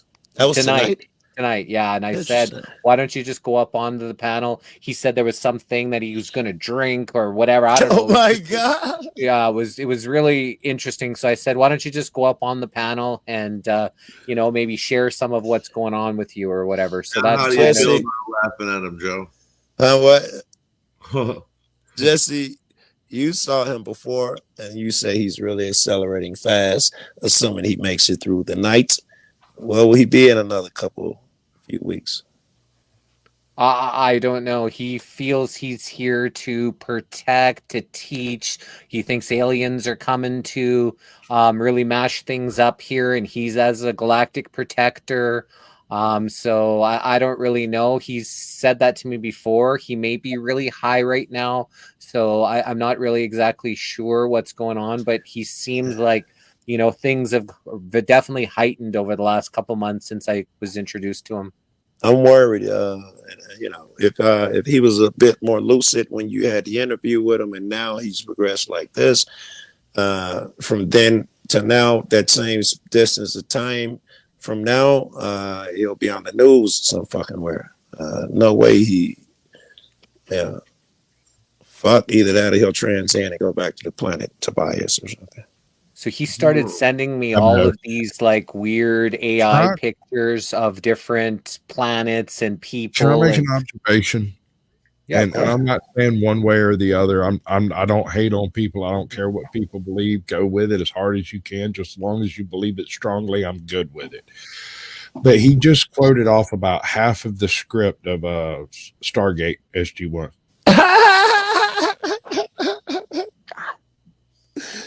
Oh, I slipped my mind, but there was something else from modern so and so that he put in there, and I can't remember it. And I'm not saying he's wrong. All I'm saying is interesting choice. I would love to question them all of it. Some of the problems, though, with movies. Sometimes people, they get so into these movies of being reality, they can't disseminate themselves from the movie and reality world. They now think that they're living in this movie world that they've put themselves in. What if the people who made the movie, we know that they put little shit up in there. What if these guys are the only guys hyper focused enough to pick it up, and they're saying P. Diddy is a sex trafficking slave running when they watch those movies? The shit they see in there, maybe the Stargate shit he's talking about was the shit that they implanted in the fucking film because it was real and he saw it, and I think I'd make fun of him. Some people are hit by the subliminal programming a lot more than others. There's a lot of subliminal stuff that is put into the movies, the music, and some people get affected by it more, just like some people get affected by the towers and the frequencies more than others. I think that happens as well as with the programming that comes through these audio and visual boxes that so many of us are connected in. I feel like people are starting to get lost like that in YouTube. Like this is becoming their reality. Honey, dope.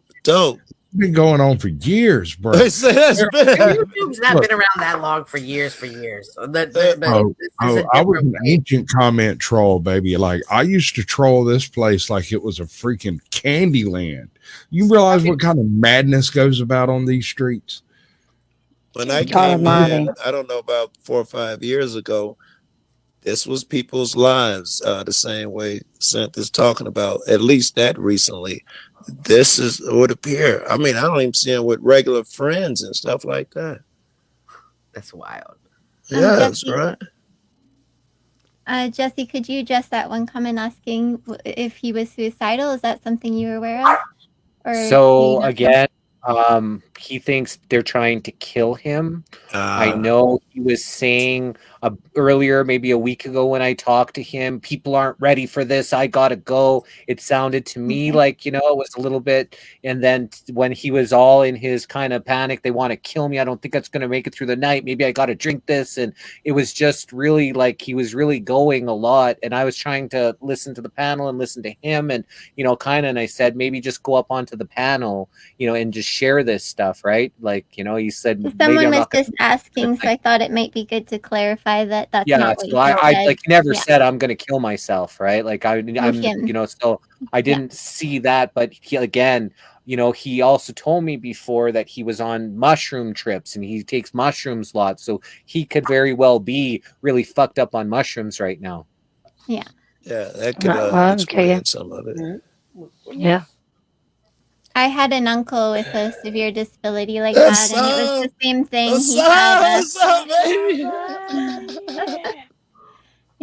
He was really into the movies and stuff, and it became his reality. And he didn't know how to socialize. He didn't understand how Who you talking about? My Her uncle. He didn't know how to be around other people or how to articulate how he was coming across or how to leave the room. Was he like autistic, or was he diagnosed he had or some something? mental disabilities. Okay. He was so bad that he was young and he had to be moved into a senior's home just because he couldn't take care of himself. But he was very obsessed with the movies, and he didn't know how to talk to anybody unless it was about that stuff, and he didn't really know how to socialize and stuff. And he's passed away now, unfortunately. That's so interesting. They force jabbed him in the home without Was that the one that they beat the shit out of him? Angeleen, was that the one that they beat? So he was, because he didn't know how to socialize and whatever, he was drinking, and some people just couldn't handle him, like, because they don't have that social reasoning, right? They can't read their environment or the people or whatever. They just go off, right?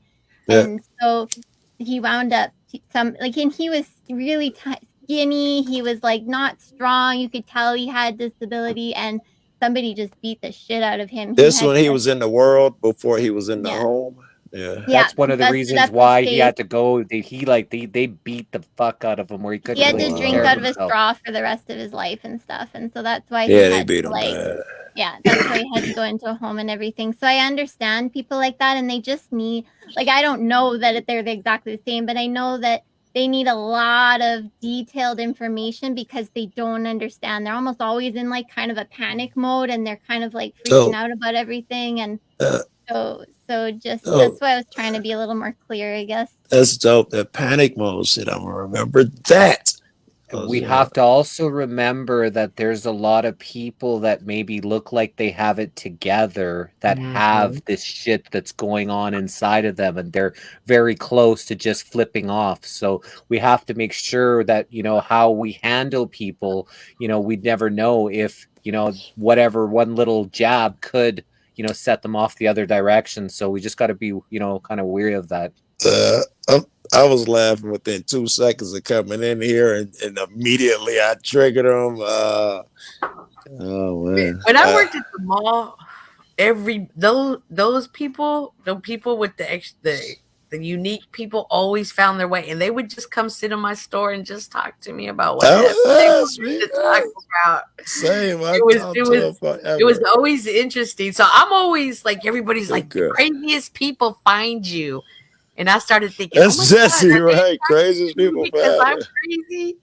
And someone said, "No, you're the light," and they just want to come near the light. And I was like, "Oh, okay," because I was kind of worried for a second.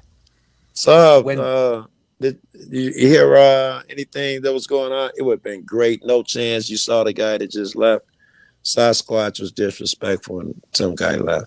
I ruined everything. I told him to blow him, bro. It was crazy. It was crazy. Yeah, I don't even know. Remember. So what's good? What's going on in your life, man? Yeah. Oh, we can't hear you. Oh, if you're talking, we can't hear you, man. There we go. World War III kicking off, is all. Very good. Very good. What do you know about that?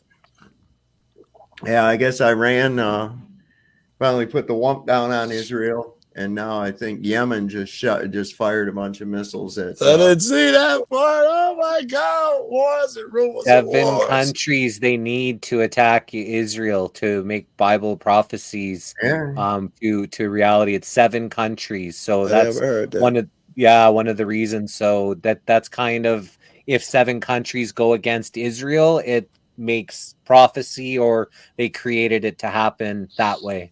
I heard that when they thought that when Hamas went in there and killed those people and Israel jumped in on them, that they thought that would be enough to get multiple Muslim countries jumping in and attacking them. And it looks like they fuck it, we're going to bomb the fucking Iranian embassy. We're going to make they're going to make it happen. And the fact that I know they wanted multiple for some reason, and you put a number to it, that's interesting. 7. So apparently one thing what they're doing is why they're accelerating is because they want Yeshua to come back. So they're accelerating prophecy and making it come to fruition, opposed to either it was never, it already happened, or it already all happened, or whatever. But they're trying to make that, and they're justifying it by they want to accelerate Jesus's return. We should throw in then the red heifers, right? There was supposed to be X amount of red heifers. I don't know, it was 9, 19, however many, but we're on that last one. And then the temple. Okay, we're on the 10th one right now. 10th one, okay, whatever. And when that last one is supposed to is sacrificed, they're supposed to build a temple where the original temple was built. I think it's near Jerusalem. I think it's in Gaza. And some people think it's built already. Right. It's underground. No, it's okay. It's feasible because there's a mosque on top of the ground where it is right now. They let the Jews in, but they don't let them pray and stuff. They say they're gonna wipe that, build a new temple, and the heifer is to be sacrificed within the next 30 days or something. Which is why they would speed the 27th or 28th of April, I think. They took them out of Texas. They raised a bunch of them. They got to be virgin and so, and they took the best 2 from Texas, and they said they were going to slaughter 1 for this event. But someone just brought it to my attention that the old shit, in the Bible, they used to slaughter 2. They would do 1 for sacrifice for God and 1 for Satan. And they took 2. They say they were taking the spare just in case something happened. But what if these evil fucks are doing exactly what the Bible did, and they sacrificed 2? Well, from what I understand, there was 3 that were sent that were inspected. They're supposed to be blemish-free and never have been yoked. 2 didn't make the cut. And they have to be within a certain age. So this means that there is a time frame involved. Now, whether they have not, I do not know. It's supposed to be done on the Mount of Olives. And from what I've heard, there's already an altar been built on the Mount of Olives for this. Big white altar.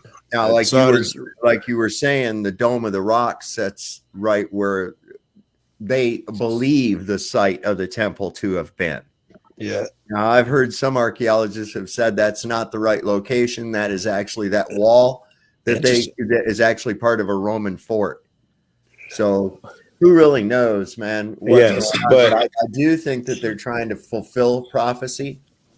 I really do. I think they're using prophecy as a script. I think and even if you look at it this way too, we know that Israel crowned Donald Trump Moshiach, or at least gave him the Moshiach crown. I never heard of Moshiach on his head. Well, Messiah. Okay, no, I did not know that. Yeah, They He's put on him the on shackle. coin with Osiris. All He's right, but already on here's the the thing, shackle. he was not crowned, he was just given the crown. Now he did on the 70th anniversary of Israel becoming a country. Donald Trump moved the embassy from Tel Aviv to Jerusalem. Tel Aviv is the capital. He moved it to Jerusalem, the holy city. Now his It was daughter very controversial. is married to Jared Kushner. Jared Kushner and his family are family friends with Netanyahu and that whole bunch. Didn't know that. I didn't know that. And it's also speculated that he actually, because the Moshiach has to be Jewish. Yeah. All right. And of course, Donald Trump is not really Jewish. So he would hold the crown. Kushner is, right. So he's holding the crown. Yes. Now, he hasn't, let's look at this. Trump has not picked a VP yet either. No fucking way he picked that nigga. I'm gonna go vote against him if he go pick it up. Kushner gets in office and something happens. He's either taken out of office or he dies.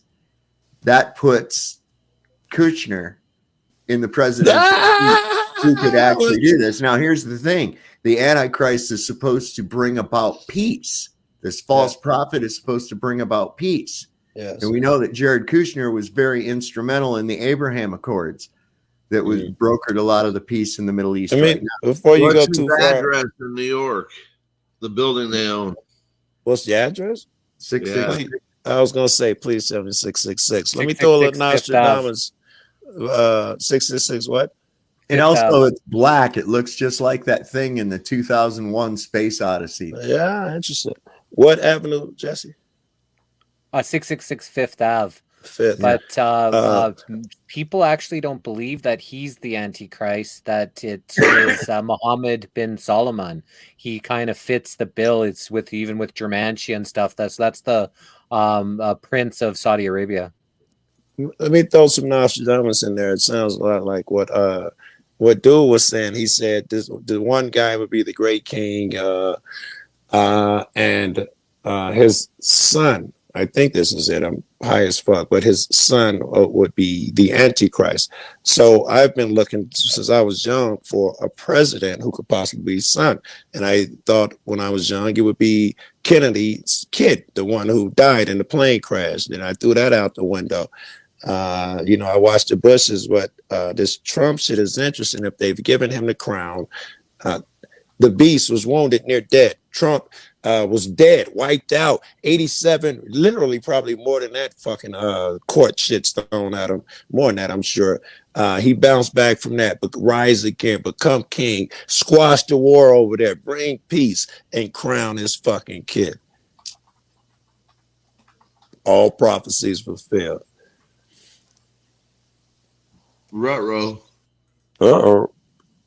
Well, we know they've had this push to go toward this. And then if things ain't bad enough, then we've got the cicadas coming out. Anytime. Bro, I have these things outside of my window right now. The cicadas already? Loud as Hades, bro. One or two of these things will hurt your eardrum. I know. Are they playing music?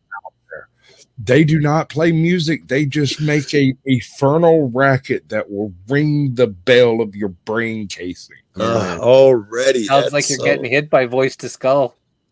Oh. Yeah. 2 different broods coming out, man.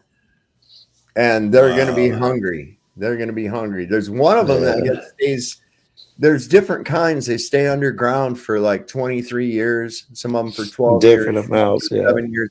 And the last time they had an event this big of them was supposedly 1811 or 1806, someplace like that. 1806, I think, because the New Madrid earthquake happened in 1811, I think. Jefferson was president. And these things are voracious. They have voracious appetites. They're basically locusts that live underground most of their life. They come out, tear up crops, have sex, lay eggs, and die. And do the same shit again. Yep. Yeah, I was fishing with them last time they came out. My old man was still alive. I was using them for bait. The last ones we had out here in Virginia, I think, was like 20-something years ago.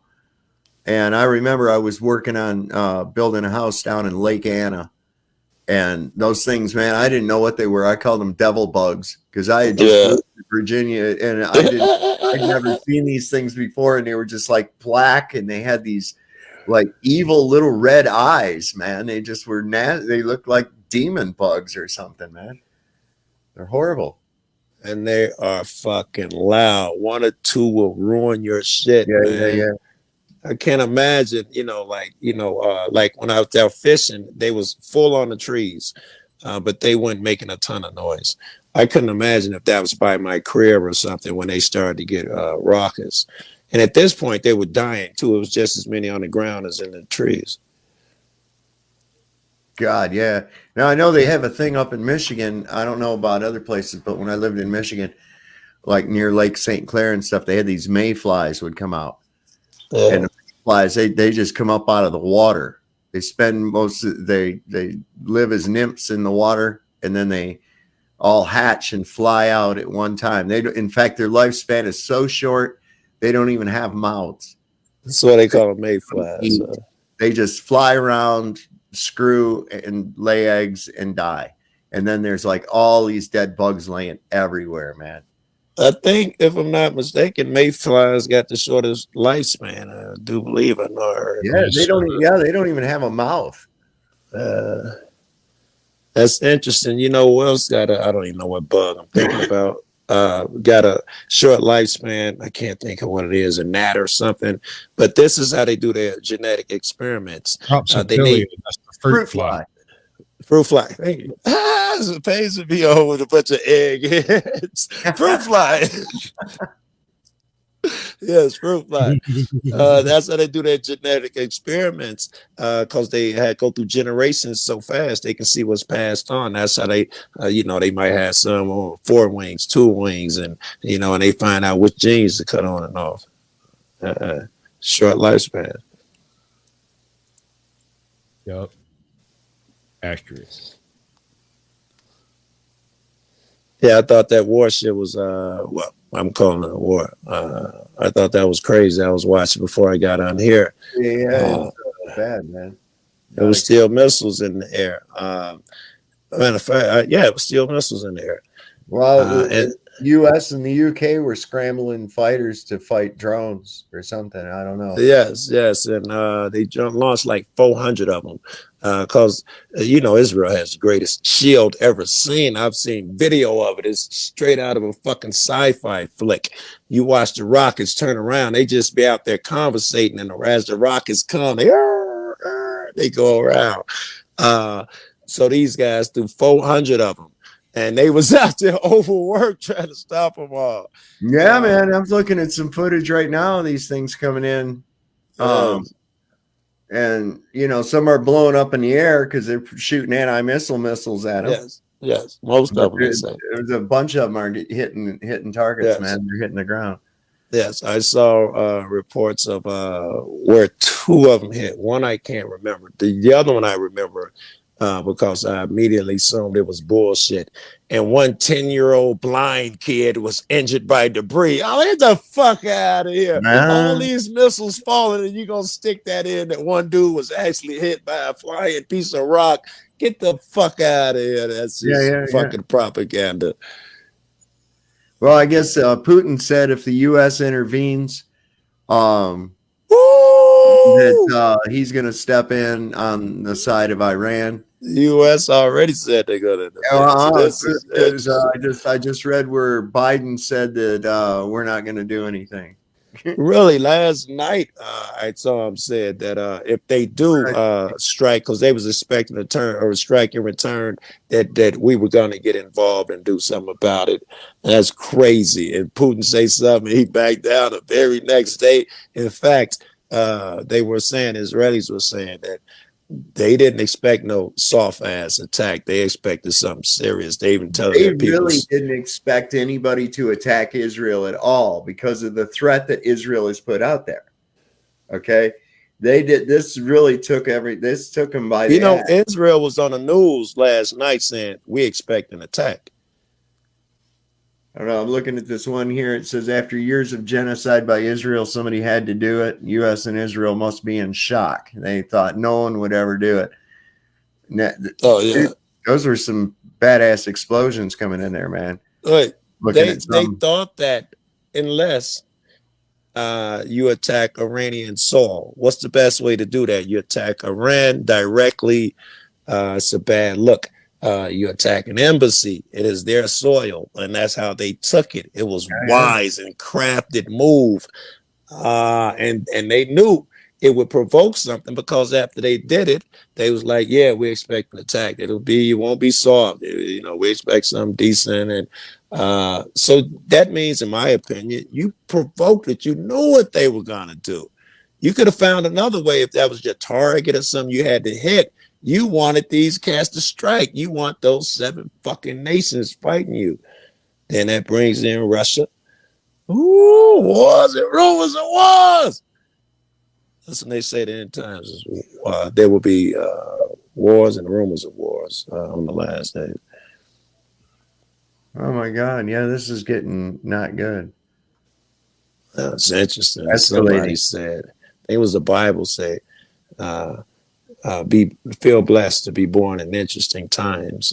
This ain't it. I believe that was a ancient Chinese curse. They would tell you.